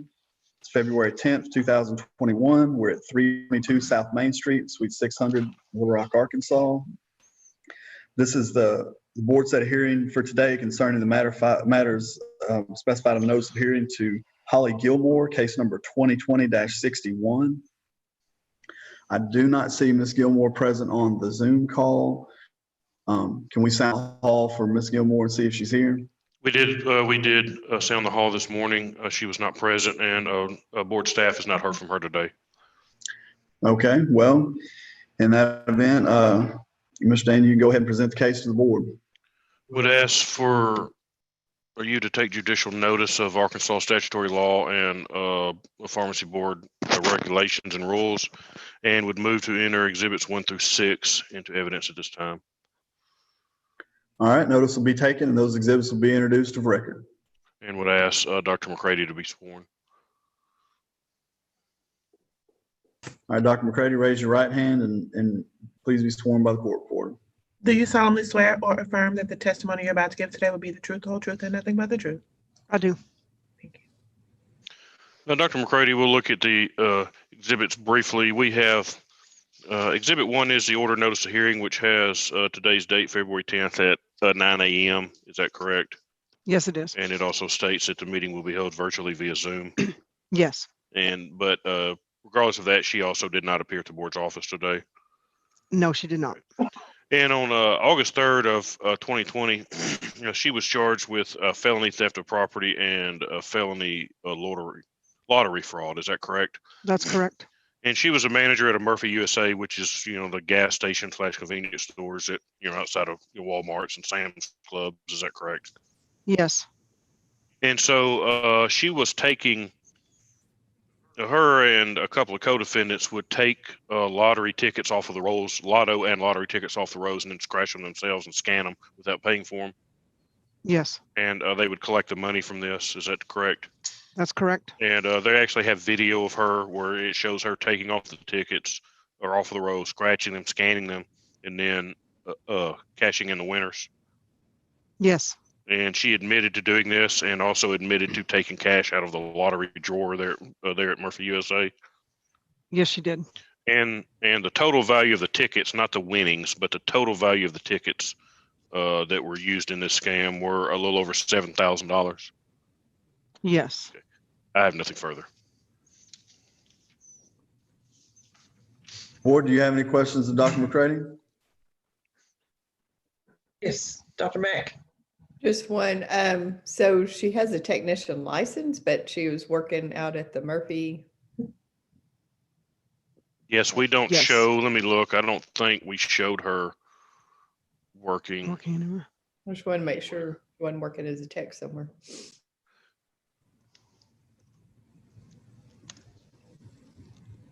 I don't think she is. I don't think she was either, but let me double check.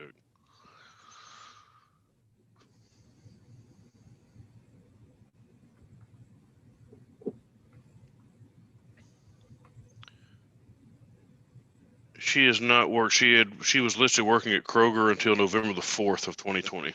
So she's not, nobody's notified us since that she is working anywhere else. But yes, she was working at that Murphy USA gas, I guess whatever you want to call it, gas station / convenience store where this took place. Thank you.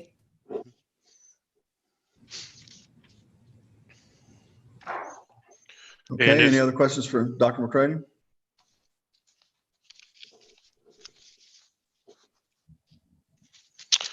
At this time, I would just ask that she's not here today, is obviously admitted to committing a felony theft and a felony fraud involving thousands of dollars from her employer. Just ask that the allegations be found true, charges be proven, and that her PT be revoked. Okay, board, you don't have to go off the record to deliberate, but you can if you want to. But if somebody has a motion, they can make it. I can make a motion, Dr. Newsom. All right, thank you. Did I get a second? Second. Second. Motion and a second on the floor. Any further discussion?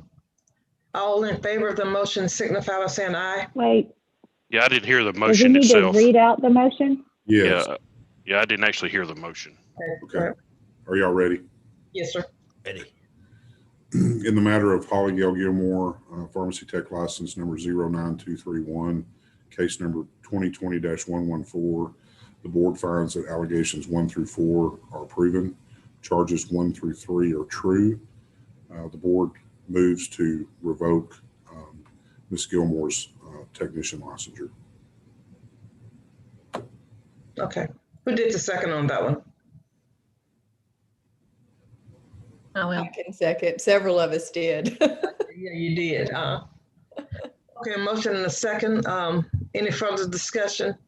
If not, all in favor, say aye. Aye. Aye. Aye. Any nays? The motion passes. Thank you. All right, let the record reflect that the decision is unanimous. It'll be reduced to writing and service will be made or attempted upon Ms. Gilmore. If she cares to appeal, appeal can be taken under Administrative Procedures Act. With no other questions, comments, and this hearing will be concluded and the record will be closed. Thank you. All right, 2 more. Just a second. Dr. Kraus, you have a question? Yes, ma'am. That was on Holly Gilmore. Yes, sir. Yes. I just wanted to state that I don't know if it matters, but it sounded like to me the case number that I had a different case number on mine. I don't know if that matters in the recording, but maybe I looked at the wrong spot. I don't know. But Let me look real quick. When I was going off of page 3, I believe, in the packet, page 1 of the I see that now. You did. Yes, sir. I got it. order of notice of hearing. Okay. Yeah, I noticed on page 1, the case number Yeah, is different though. Now that Yeah, you that's say- the right, and I looked up, that PT number is correct, 09231, the one he stated, and it's just the letter, it's off on the letter, the order notice of hearing, which he read off of, is correct. I'm sorry about the confusion. That's fine. I just didn't know if I needed to mention that or not for our clarification on things. So anyway. Thank you for catching it, but yes, I looked up, and her license number and the case number that he read is the correct one. Okay, but if you have any questions about that, certainly, before we get too far, just stop us and we'll make sure that, on the record, everything's correct.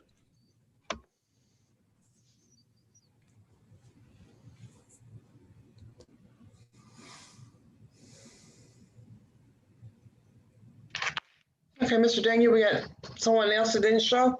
Yes, we have, next one will be Chastity Laura. Okay. Okay, this is an administrative hearing before the Arkansas State Board of Pharmacy, February 10th, 2021. We're at 322 South Main Street, Suite 600 in Little Rock, Arkansas. This case is in the matter of Chastity Lara. Case number is 2020-117. The board set a hearing for today concerning the matter specified in the notice of hearing. I don't see Ms. Lara on the call. I don't see her on the Zoom call. Can we sound the hall for Ms. Lara and see if she's here? We have sounded the hall for her. She is not present, and board staff has not heard from her today. Okay. Well, in that case, since she's not, the respondent isn't here, Mr. Daniel, you can go ahead and present the case to the board. At this time, the state would ask you to take judicial notice of Arkansas statutory law and board regulations, and would move to enter exhibits 1 through 8 into evidence at this time. All right, notice will be taken and those exhibits will be entered for record. You can call your first witness. State would call Deputy Director Brenda McCready and ask that she be sworn. All right, Dr. McCready, if you could raise your right hand and be sworn by the court reporter. Do you solemnly swear or affirm that the testimony you're about to give today will be the truth, the whole truth, and nothing but the truth? I do. This, Dr. McCready, we'll go through these exhibits briefly. We're looking at first the Ordenosa hearing, which is Exhibit 1. It does have today's date, February 10th of 2021 at 9 a.m. for her hearing, and it also states the hearing will be conducted via Zoom. Is that correct? That's correct. But regardless of that, she did not appear at the board's offices either, correct? She did not. And see, we'll flip over. Her license was suspended via an emergency hearing, and that was done back in December, correct? Yes. Okay. And flipping over to Exhibit 3, which is the proof of service of the Ordenosa hearing. It was mailed via certified mail and via standard mail to the address that she has on Yes, a record with the board. Yes, and it was. There's a printout next page from the post office where they have attempted to deliver the certified mail to her at her residence. Yes. And Exhibit 4 is the address on file, or that she gave the board as her address of record, which is 310 East High Street in Mansfield, which is where everything was mailed. Yes. Okay. And we'll look over it. She was, let me see what the date. On August 28th of 2020, the police, Fort Smith Police Department were called to a disturbance at this was just at a local business. Is that correct? Was it the 28th or the 23rd? I'm sorry. It shows the 23rd on the incident report. Okay. Yes. And so the police arrived and made contact with her, and she was acting very distraught, and seemed that she might be impaired, and actually tried to get in the front seat of the officer's police car. Is that correct? She did. They were trying to talk to her and reason with her, and she became very belligerent and actually became violent with one of the police officers. Yes. And he had to call for backup and actually had to take her down to the ground where she was attempting to swing at him, and actually did hit him in the face, correct? That's correct. So they finally got her in custody, and they were trying to, or once they got her in the car, they believed she was impaired to the point of, or thought she was intoxicated or impaired on some type of narcotic. Is that correct? That is correct. And she was back there talking to herself, was actually having a conversation with somebody who wasn't even there in the car with her, correct? Yes. Okay. And she was charged with felony battery against the police officer, correct? She was. I have no further questions. And just also for the board's knowledge, just did show that she was working at Healthwise Pharmacy and also Mercy Hospital in Fort Smith. She was not working there any longer after the board contacted them. And speaking of Mercy, just want to ask Ms. Ford, do you have any knowledge of her, or do you know her, or have any knowledge of these facts or anything? I do not. Thank you. Okay, board, do you have any questions of Dr. McCready?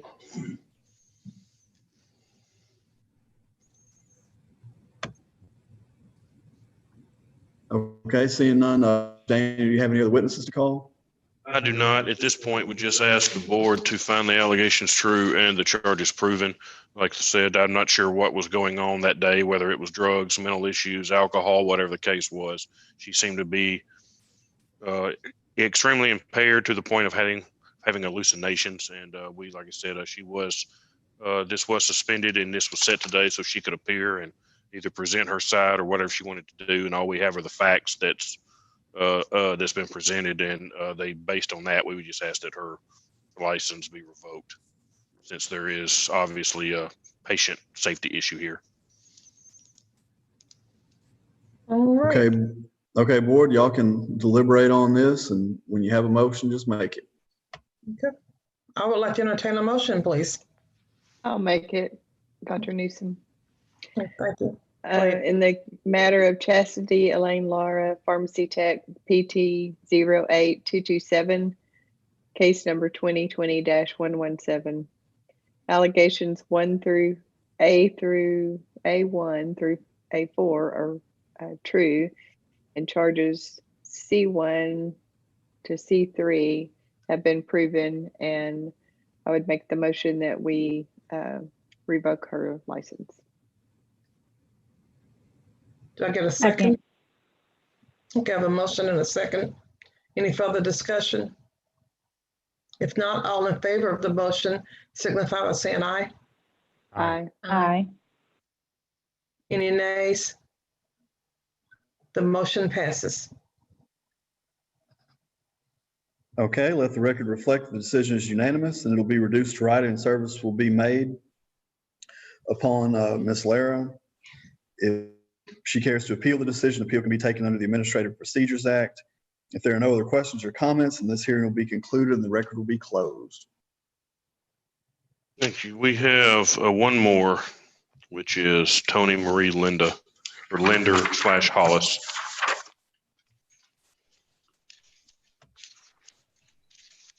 Okay, this is an administrative hearing before the Arkansas State Board of Pharmacy. It's February 10th, 2021. We are at 322 South Main Street, Suite 600 in Little Rock, Arkansas. This case is in the matter of Ms. Tori Linder Hollis. It's case number 2020-115. The board set a hearing for today concerning the matter specified in the notice of hearing. I do not see Ms. Linder Hollis on the call. Can we sound the hall for her and see if she's here? We have sounded the hall. She is not present, and board staff has not had any contact with her today. Okay, well, seeing as the respondent is not here, Mr. Daniel, you can go ahead and present the case to the board. Thank you. First would ask you to take judicial notice of Arkansas statutory law and pharmacy board rules and regulations, and would ask to enter exhibits 1 through 8 into evidence at this time. All right, notice will be taken and those exhibits will be entered for record. And I would ask to call Deputy Director Brenda McCready at this time and ask that she be sworn. All right, Dr. McCready, if you could raise your right hand and be sworn by the court reporter. Swear or affirm that the testimony you're about to give today will be the truth, the whole truth, and nothing but the truth. Dr. McCready, we'll briefly look at some of these exhibits. Let's look at Exhibit 1, which is the Ordenosa hearing for today. And it shows, the order is for today, February 10th at 9 a.m. for a meeting virtually via Zoom. That's correct. And even regardless of that, she did not appear at the board office today either. She did not. And her pharmacy technician license was suspended via an emergency hearing on December the 10th of 2020. Is that correct? That is correct. Okay. And on July 12th of 2020, the police were called to a disturbance at her residence where she was in a physical altercation with her boyfriend. Is that correct? That's correct. And they were actually both charged with domestic battery due to both parties having injuries. Yes. Okay. And that was in Caddo Valley. Is that correct? Caddo Valley, Arkansas. That's correct. And Exhibit 5 is the police report from Caddo Valley. Exhibit 6 is the court document from the district court there showing that the matter is still pending and is set to go to court in February of this year. Is that correct? That's correct. And on May 18th of 2020, she was arrested for shoplifting at a Walmart store. Is that correct? That's correct. And that is that was in Arkadelphia, and the Exhibit 7 is the police report from that incident, correct? Correct. And Exhibit 8 is the district court, Clark County District Court docket sheet that shows that she entered a guilty plea to theft of property on October 21st of 2020. Yes. Yes, it is. The state has nothing further from this witness and has no other witnesses. We just ask the board members to find the allegations true and the charges proven. Said she does have a pending battery charge, but even regardless of that, she has been convicted of a crime of dishonesty in October of last year.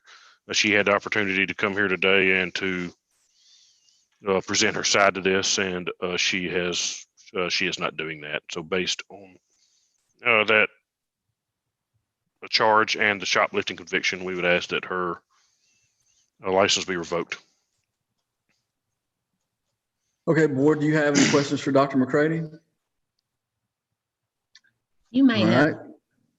Go ahead. I just have one to Dr. McCready, and you may have said, and I just didn't catch it, but is she currently working? No, she is not. Suspended. Okay. She Where does was not she show. working? We've never showed that she's worked anywhere. Wherever, Okay. if she was working, they never reached out and contacted the board of pharmacy, so we don't Okay. have any record of her working. Okay, any more questions for Dr. McCready? All right, seeing none, board, you can begin your deliberations on this case. Okay, I would like to entertain a motion, please.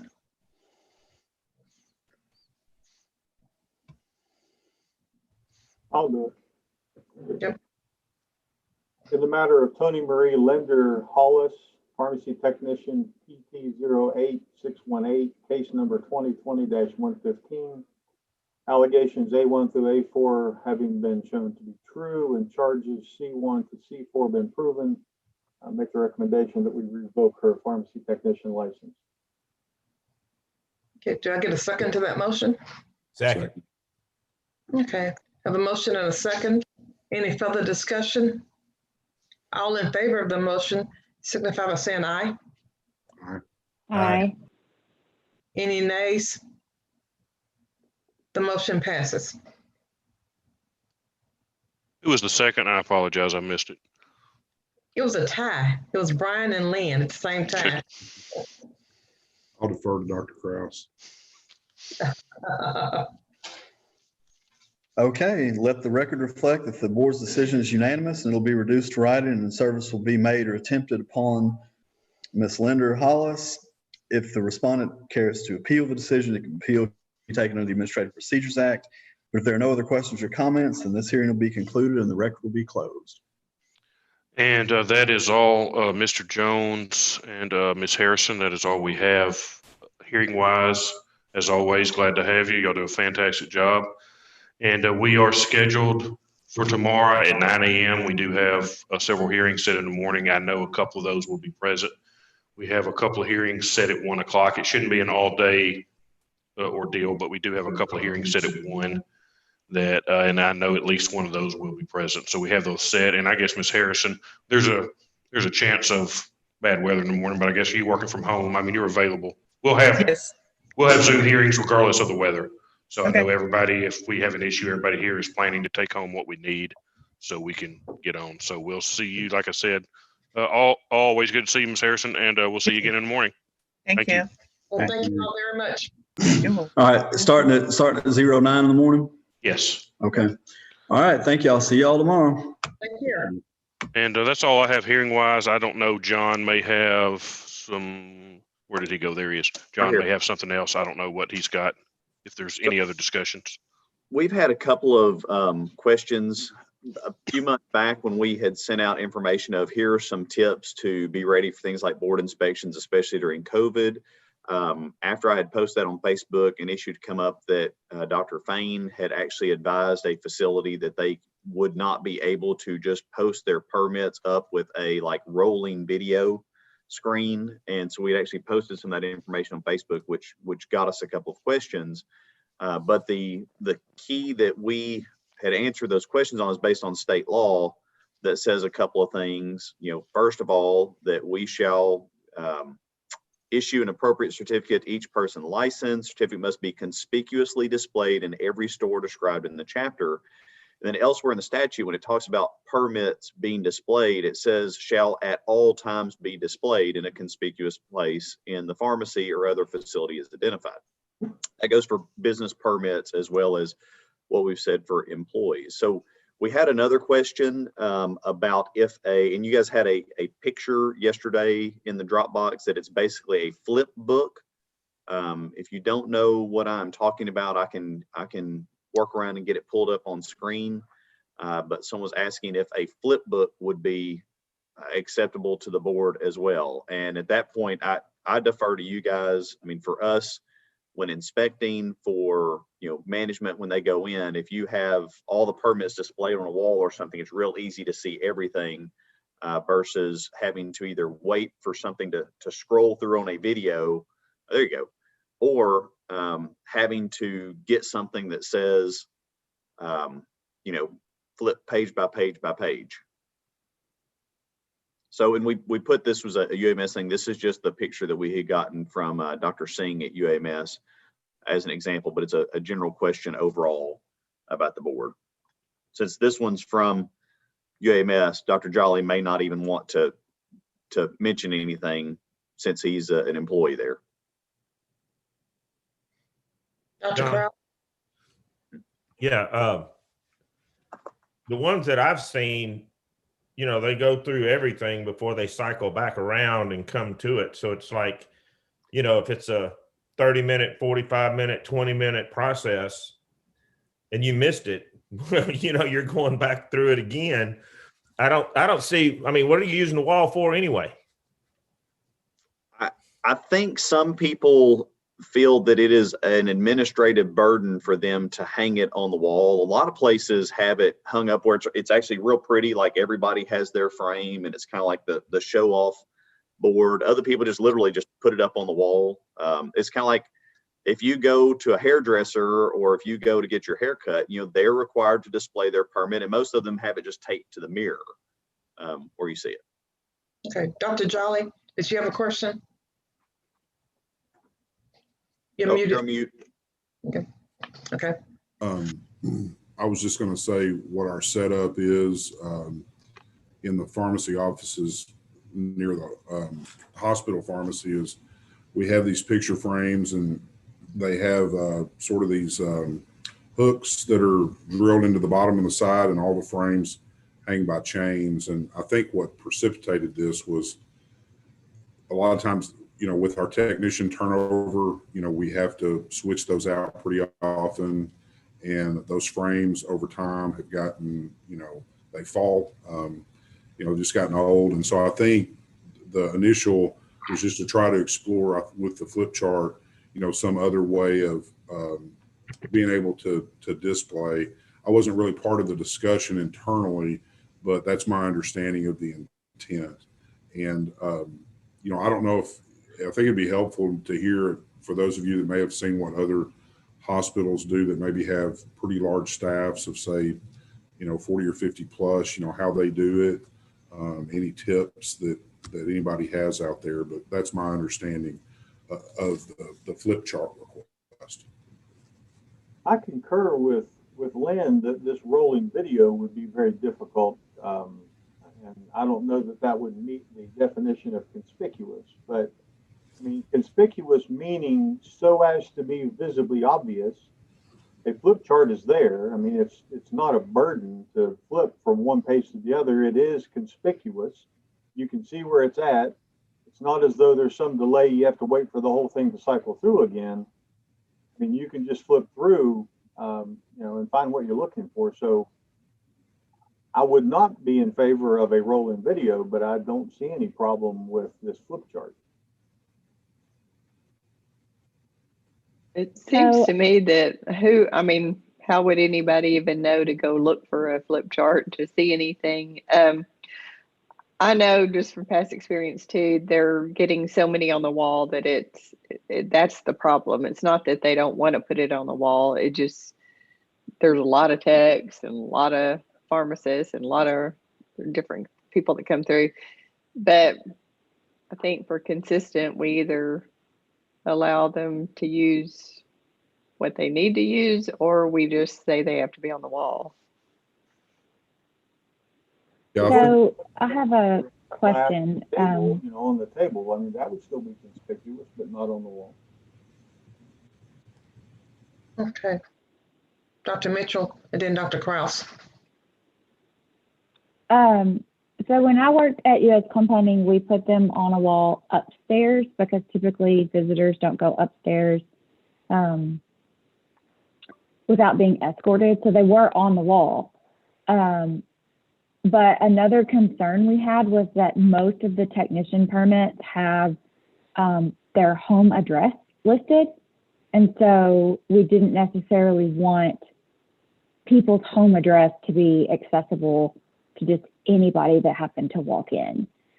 Is home address something that is searchable on the website for technicians or not? Is that a concern at all? It's not accessible directly on our website, but it is subject to FOIA. So if anyone asks for it by law, we have to give it to them. But could we not put it on the permit? Well, that's why we also suggest to people, if they don't want their home address, to use their work address. So, and we've had, I mean, I've dealt with a couple of instances over the years where someone claimed that well, Dr. Newsom will probably remember years ago, we had someone that claimed they were in the witness protection program federally and wanted us to put it under a different name that was completely different than any legal name they could actually show proof of. I mean, it looked like someone had chosen a name out of an ancient society of some sort, and their name would be like John. They're like, well, I need you to put the permit under this because I'm in the witness protection program. And we tried to get legal documentation. It was like from the CIA or something. At that point, we said we can't do that. But we have a lot of people that they use their home address or they use a post office box so that their home information is not known. We have had people also on their permits that put a sticker over their home address, and it shows that, John Kirtley has a license with this number, but it hides their home address, so that's not public. I think, for mine, which I keep right here, it's my work address, so that I get my official work information from the Board of Pharmacy at my work address. And as long as I keep that updated, that's fine with us. It's a physical and mailing address. Does the rule say it has to be in front of the patients where the patients can see it? It says in a conspicuous place. Yeah, well. Now, in conspicuous place is interesting in a closed door pharmacy or in an inpatient pharmacy because patients don't necessarily have access to that. So we have not taken the argument in the past, and it would be up to you if you wanted to say something else, but we have not made hospital pharmacies post it in a hallway for patients to see. But whenever they have inspectors, investigators, surveyors, or anything else, they have to come in.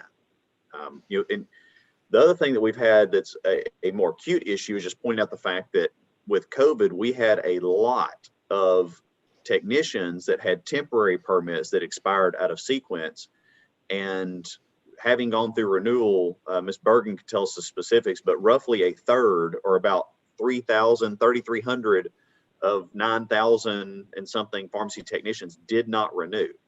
So they have the opportunity to renew late until April 1st, but if they're working now, they are technically under an expired permit. We do not punish them for that unless they do not renew by April 1st. So at this hospital, it's not going to show to the public anyway. No, and it could be the same way in most of the long-term care pharmacies, many of the compounding pharmacies or like 503B facilities. They have limited access to secure areas. They're not open for the public to come in and shop. Dr. McCready? Like Dr. Curley said, and this is just adding to what he said, the law does say posted. Permit shall be posted. It doesn't say flipped. It doesn't say, rolling. Rolled. It says it shall be posted. It says displayed. Must be conspicuously displayed in every store described in the chapter, and then the permit shall at all times be displayed in a conspicuous place in the pharmacy or other facility. And I guess I'm looking in regulation 4, which is actually the pharmacy Yes. permit, but it does say must be posted. So. Yeah. And in the rule, it does say posted. In the statute, it says must be displayed. Okay. And we can't change the statute without a legislative change. Right. I think the original request was to adopt an alternate source of primary source verification, maybe through the board's website or something along those lines. And now, but that would require, my understanding, that would require a statutory language change. So now I think the backup request was the flip chart as a way to try to, this takes up a huge wall. So maybe just try to decrease the space that it takes up, and also provide for a quicker way to pull ones when we have people that quit or are terminated, and put new ones in. So. Okay, Dr. Kraus?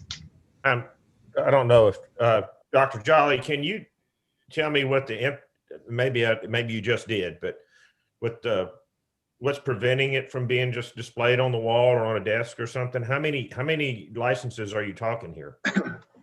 I would say, Lynn, the row across is probably, I haven't counted it, but I'm going to say somewhere between 15 and 20, and then 6 down. Yeah, it's like 150. Yeah, it's a bunch. If they post all the clinical folks and everything else, it's a large number. And most places, that's not an issue. Yeah. And those are all current employees. Yeah, we also have PRN pharmacists that aren't full-time, but just work as needed. And so we post theirs, we post all of our techs, we post our all of our pharmacists, including our clinical staff. So it's just a huge volume of certificates that you have to maintain and update. And over time, those frames just get worn out. And like I said, they have a tendency to fall, and glass is shattered, and it's just looking for I think an alternate option is the intent. With that many, I actually think if I was the inspector going in, I would prefer a flip book where they're like at least in alphabetical order or something, because it would be easier to find a certain one if I was looking for it, or it would be a little bit more, I guess, organized. But that's just me.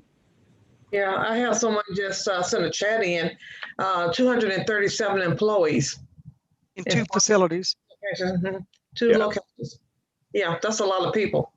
See, in South Arkansas, we don't have that issue anywhere, but big places, I think I've seen those at the University Hospital. I came in on the backside one time and just looked in the pharmacy, and all these licenses were displayed. So, yes, Dr. Kraus. I do think that if it's something that we want to, discuss, I think that Becca's comment about it being alphabetized or somehow organized to where it's convenient for the inspectors or anybody else that's wanting to make sure that licensure is up to date. I mean, I've always thought too that it was kind of for the public to see that, hey, I did too. I thought that was the whole point. As well. But of course, you're in a hospital setting, but it's I don't know. I'm interested to hear. I see Cindy on here. I'm interested to hear what staff has to say as well. And I think the intent is for the public, and I'm not out there inspecting, investigating this specifically, but I think in some of those facilities, they, have it behind closed doors. Which the rolling thing, if they only had a few, let's just say 3 pharmacists and 6 or 8 techs, it shouldn't take very long to roll through.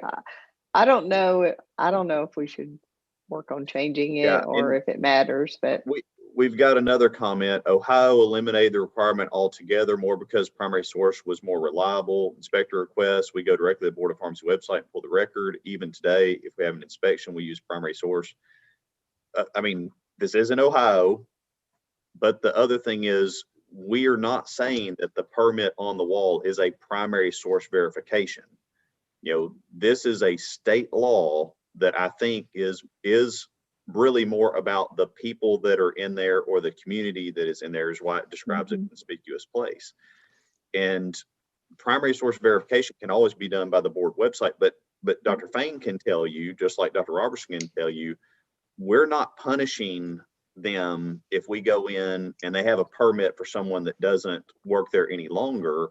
We are advising them they should fix that. And if they are missing a permit, we're also at this time not punishing them. We are asking them to do it. But we have a huge number of errors where employers have not fully updated their staffing. So the primary source verification doesn't work because you don't have a accurate list from a lot of employers, which is one reason why when we go in, and Dr. Fain can speak to this better than I can, it's, well, there's 7 permits on the wall that are people we have no idea work here. And you guys ask us all the time, you know, in these cases like today, does this person work anywhere? And we're going, we don't know, because the employer hasn't told us and the person hasn't told us. And yet we'll go in and see them working and say, they don't have a permit on the wall. You need to fix that. You need to fix it in our system. And Dr. The Fain real can truth comment on that. is it's actually better for the pharmacist in charge to have it on the wall, because out of sight, out of mind. If you put it in a book, they may not ever look at it. If it's on the wall, possibly they will look at it, and they're required to at some pharmacies every month to update it and make sure it's right. But I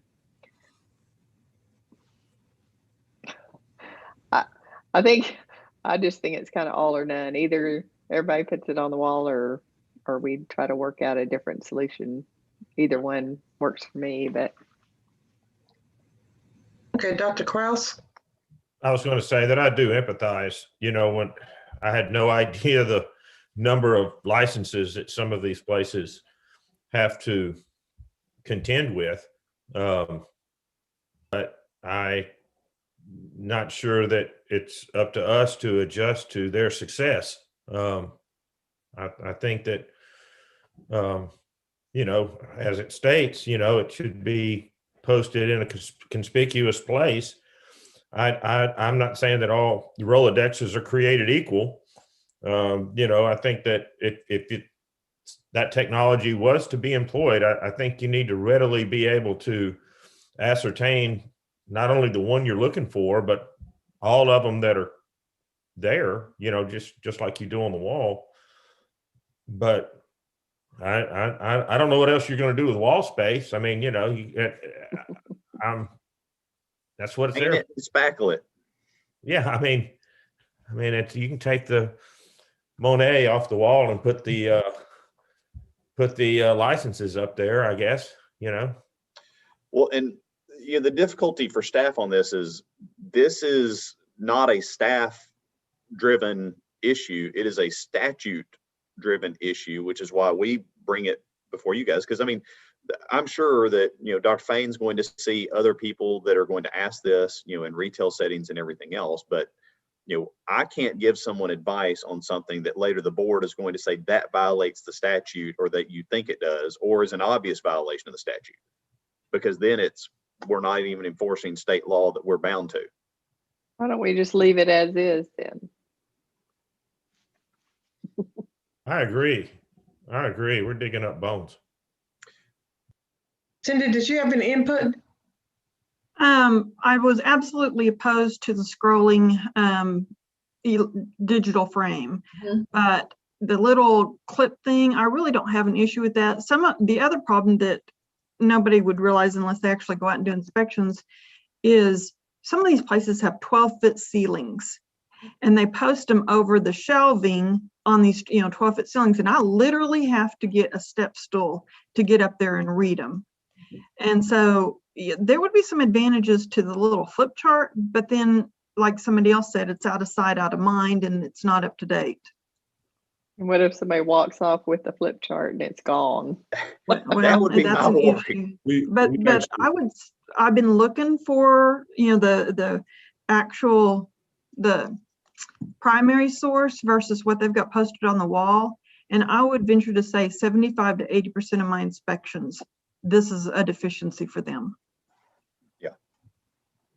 Well, and is actually 12 foot up a conspicuous place? When you walk in, is that, if it's way up there, is that really conspicuous? Well, but so is that in line with the regs? It's conspicuous in the wrong sense of the word conspicuous. If you're 7 foot tall. It doesn't say readable, it says visibly obvious. So it's clearly there.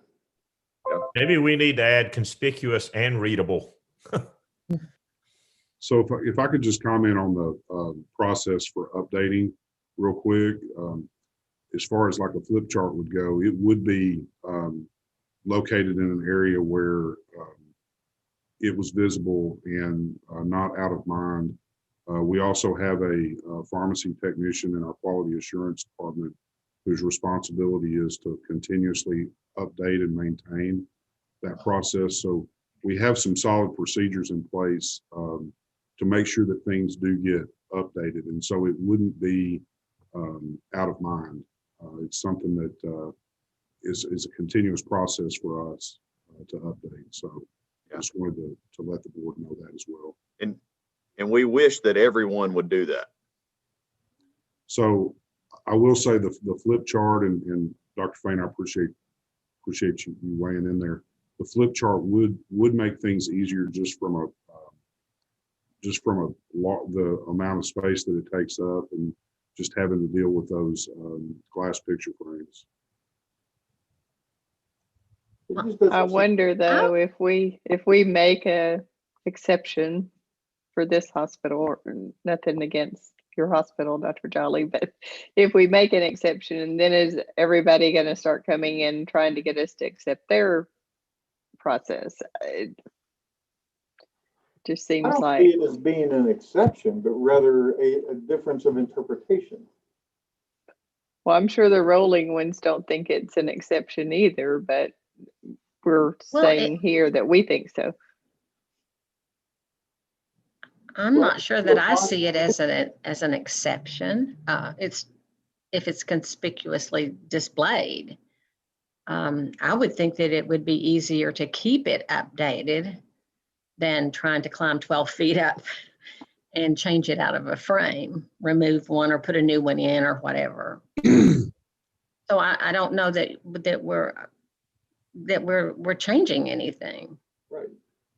I think actually what we would try to do is locate these mountable wall strips or wall displays in an area where it would be easy for Dr. Robertson or Dr. Fain, whoever was coming in, to be able to access them. And I have a place in mind where it would be very easy for them. We wouldn't put it over a counter or above a work surface where you have to lean over and try to get to it. We would put it in a good spot to make it easy for our inspectors, for sure. So this one mounts on the wall, not a table.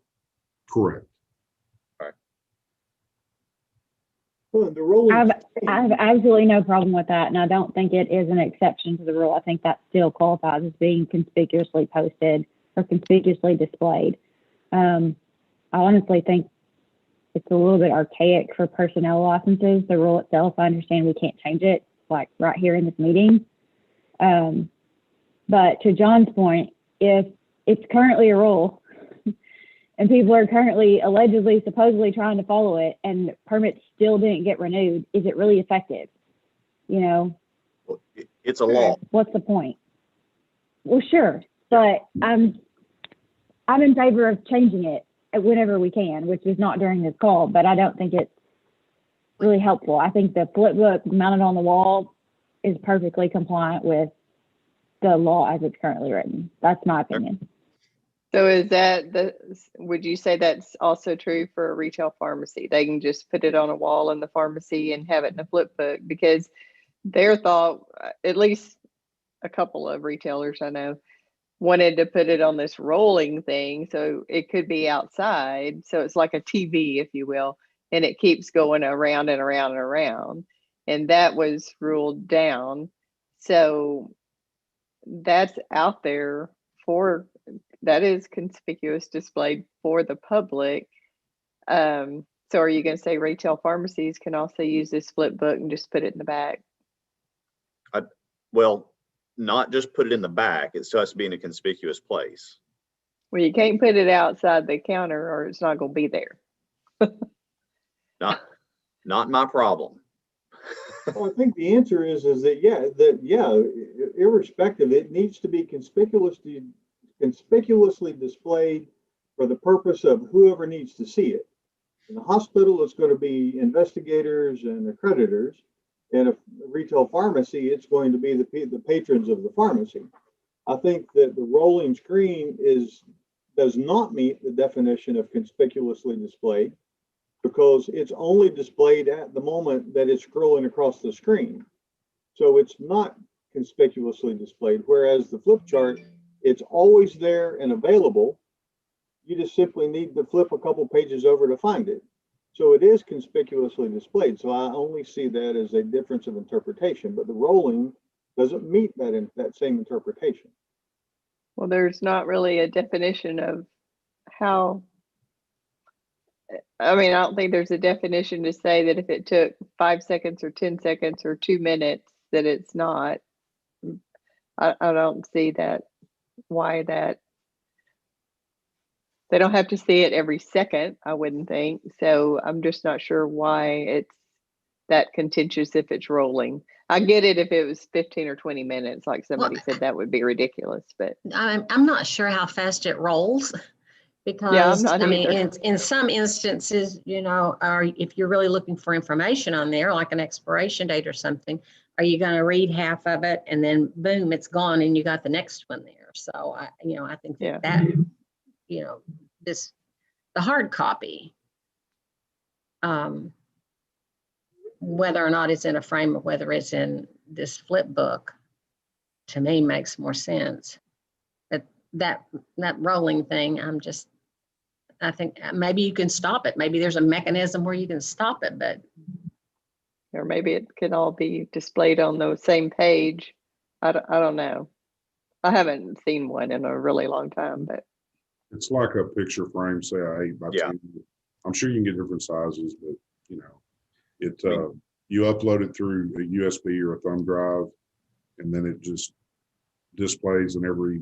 I haven't counted, but I'm going to say every 10 seconds or so it changes. It rolls.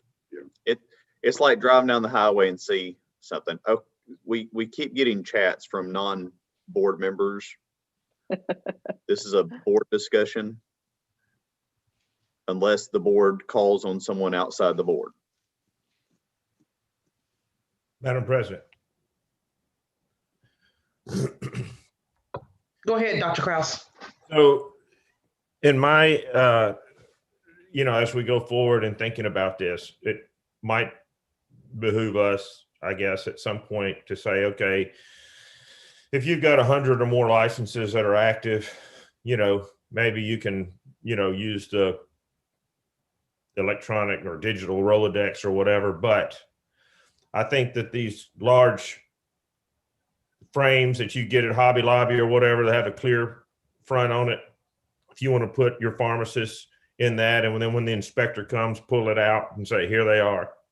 Maybe that would be something that, would be equivalent, if there's not the wall space or the, for 237 or whatever, at least have it there to where when the inspectors come in, you can pull it out and say, here it is, and in the meantime, but that's not going to be solved today. I know, but I see no point in changing anything until we've got a clear understanding and agreement on which way to go.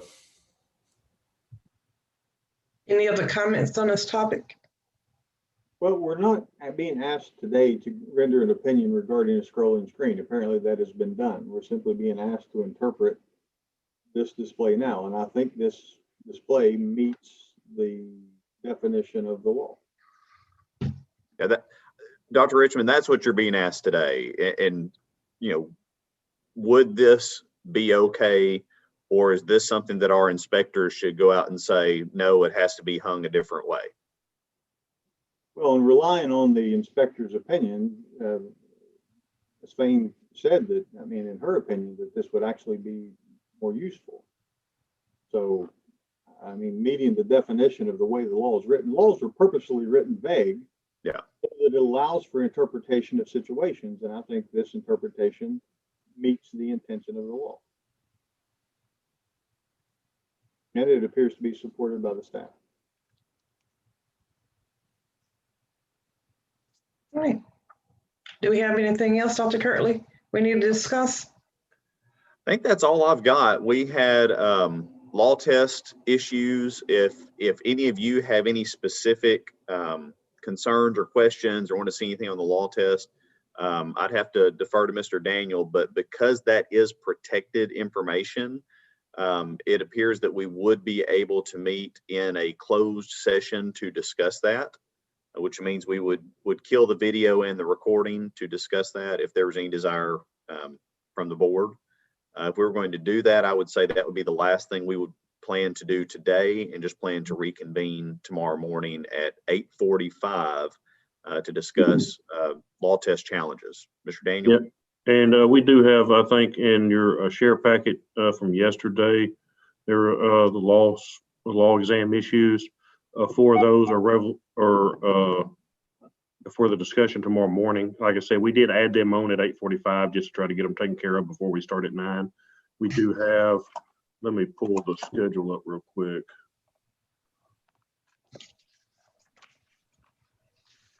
We do have tomorrow,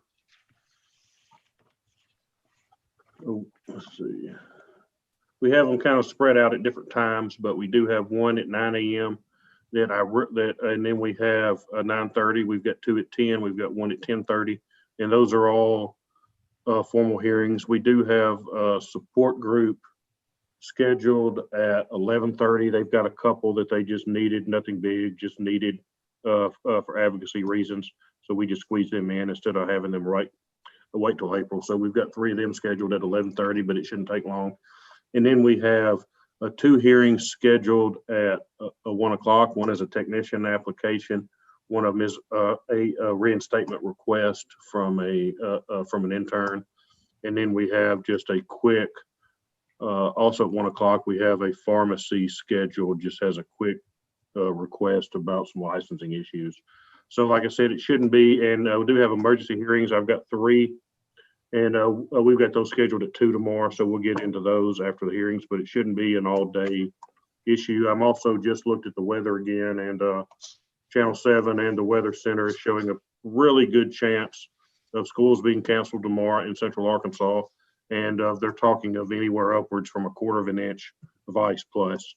So it looks like we'll probably, staff will probably make a decision to just zoom in at home in the morning, but we'll talk more in depth of that in the morning. So, but like I said, I don't see any reason why we still couldn't go, I mean, as scheduled, regardless of the weather, unless there's just huge power outages. So, but regardless of that, then we'll just plan on 8:45 in the morning, and then get those, like I said, and these are all for students. And I know I've talked to Dr. Richmond. There are a couple of issues for people, one that he has a personal connection to, and one is a student at Harding that has hearings tomorrow, and he's going to recuse from both of those hearings, just so there's no appearance of anything. But like I said, we still got 7 board members, so that won't be an issue. And John, I didn't know if you wanted to have that conversation. Well, I was just thinking that, to remind you, I think at one point, at least our 10:30 was going to potentially try to come up here. Oh, well, we never heard back. I mean, I sent him a letter. And I mean, I've sent him emails, I've heard no response. I told him that if he said something about connectivity issues, and I said, I said, let us know. I've heard no response back. So maybe we can check with him one more time. But I mean, we've had, text messages, emails, letters, we've got nothing. So that, I mean, that's Just- sad. I mean, we've tried, Yeah, we'll play it as it goes tomorrow then. but yeah, like I Did said, you I mean, wanna right now it's talk about- looking that the weather's going to be bad. Sorry, Dr. Mack, I didn't mean to. I'm sorry, I interrupted you. Do you want to talk any about those dates, like the April and the June, or you want to worry about that tomorrow? That's completely up to you. What we were going to look at is, let me pull up my calendar, and I know we've already got June dates set. So we have that set right now. We have the June date set for the board meeting, 8th and the 9th, which is back Oh, I in meant October, I Yeah, think. to the EPA meeting. And I know in October, we had looked, I got an email from Ms. Four, I think the second Tuesday of the month, she has something going on that's preset. We do have Multigon, 18th through the 21st, but what about, we had looked at possibly the 12th and 13th of those days, and then, you know, the 14th if we needed an additional day for hearings, but I didn't know if anybody had issues, or John, or staff-wise, or any board members, if anybody had issue with the 12th and 13th, possibly the 14th. I see Dr. Kraus with a hand up. But Yes. Sorry. October 12th is the second Tuesday that I think Ms. Four was referring to. Oh, I'm sorry. Yeah, I got my calendar wrong. 5th, 6th, and 7th. I'm sorry, Amy. Yeah, I was looking at the. So October meetings are 5th, 6th, and 7th. Well, I don't know. That's what we're asking right now. If those dates work for everybody. I'll have NABP at the beginning of October, and they normally have the executive director meeting along there also. Talking about the first week. Mhm. Okay, then what about backing it up? You know, because we've got, you know, then we got Multigon. And then, so I don't know that we would want to come back Well, to a full. I'm the only one that has a conflict on the 12th. If we're doing Zoom again, I could be able to call in by probably 1 or 2 in the afternoon. I hate to make everyone change if I'm the only one that has a conflict that day. And But the first, like in that morning, the first, the morning's Yeah. reciprocity. Yeah. So. Yeah, so let's do the 12th and And 13th. we haven't discussed whether Zoom or in person. I didn't know if we wanted to wait until it got a little closer. I mean, that's 8 months out, and kind of decide what the. But 12th to the 14th roughly, right? Yes, 12th, 13th for sure, possibly the 14th if we have dates where we need extra hearings. And I think, you know, going forward, even if we have a board member that has to step out for something or can't make it part of a day, I mean, we're fairly well equipped to bring someone in via Zoom if need be. I do not foresee us in the near future like killing our YouTube feed where people can watch via YouTube, because of the fact that helps us limit the number of people trying to get here that don't need to be here also. And so if that works for everybody, we'll put down the 12th, 13th, and 14th, and just won't use the 14th unless we just have to. Okay. Does that And work? you wanted to add what, one day in April? Yeah, I we've was got. wondering if we could do a Wednesday by chance, but I don't know. Yeah, I mean, we had, you know, we've got informal set the 6th and 7th. We've had, you know, we had that hearing. It was supposed to go this afternoon. It was going to last 3 or 4 hours probably. And like I said, and their attorney had a conflict. Their attorneys are in New Jersey. They had a conflict come up on something else that they had to do. So we had to move that. And then we've also got another one that may take a few hours. So we were just going to set one in the morning and one in the afternoon. So it would be a 1 day. Like I said, we've got informal 6th and 7th. So anywhere with 6th, 7th, and I think we asked for the 8th. So maybe, I don't know, what does the 14th, 21st, 28th, any of those Wednesdays work? I'd give us a week between them. So say the 21st or the 28th. Of April? Yes. Yeah. 1 day, full board. Court reporter, the whole 9 yards, but yeah. Either one's fine with me. Okay, let's look at the 28th. I think I've got a NABP meeting probably that third week. I have to go in and double check. Okay. If you can find that out for sure. I know Rodney's got his hand raised too. All right, Dr. Richmond. Yeah, I'm still in October. So are we saying that for October 12th, 13th, 14th for the board? Yes. Okay, and then Multigon is when? Right now it's scheduled the next week. 18th, I'm not sure. I got it scheduled for the whole week. I'm not sure the dates. It may start on the weekend. I can't remember. I just got it on here, but it would be that week of the 18th, Multigon in Alabama. Okay. And I've we got can get you the exact dates. Like I said, I've just got it seven- that week. I've got 17th through the 20th. 17th to the 20th. Okay. Yeah. And then ASPL's the week after, or 2 weeks, November the 3rd through the 7th. So yeah, so that would be, that would be a nice break after a board meeting. So we already are doing the 6th, 7th, and 8th in April, right? Yes, and And right it's now, full. let me back up. Yes, right now we've got the 6th and 7th full and working on the 8th. Hopefully it'll only be half a day, but we've got several prescription errors, a lot of prescription errors and the stuff that the informal heard last time that they asked to be reset to see. And then we just got some more prescription errors and some inspection issues. So most of it, we've only got about half a day of text.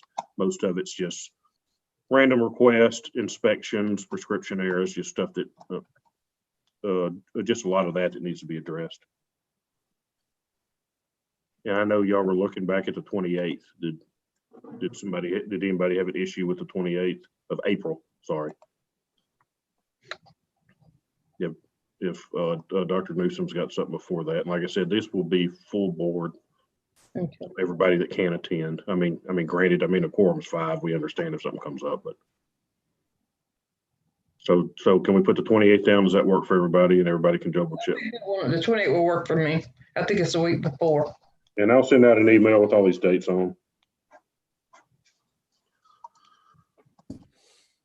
John, Brenda, anybody got anything else? Lena, anybody? Any board members got anything else for today? If not, we'll see y'all from probably the coziness of our homes in the morning. Are those all Hope our you didn't get any topics that we power had? out. Yeah, that's the thing. Yeah, that's what happens in South Arkansas. If it rains a lot and then it freezes up there, we're all in for it. Mm-hmm. Well, that's why I went and got gas for the generator yesterday. There you go. See if I can keep the internet and the refrigerators going. Amen. Mm-hmm. Was that all the topics that we had on the extra topics? Just so Yeah, we only have to. I think so. Yeah, I think that's all I had, except one or two things that are actually scheduled for tomorrow that we've got people coming in for. But besides that, yeah. Right. Okay. Dr. Krause, No, I thought better of it. that quick? That quick. Oh. Proud of you, Dr. Krause. All right, if nothing else, and we'll see everybody morning, 8:45. Okay, and y'all be careful up there, all right? Yeah. Yeah, really. Thanks, guys. Thanks. Y'all take care.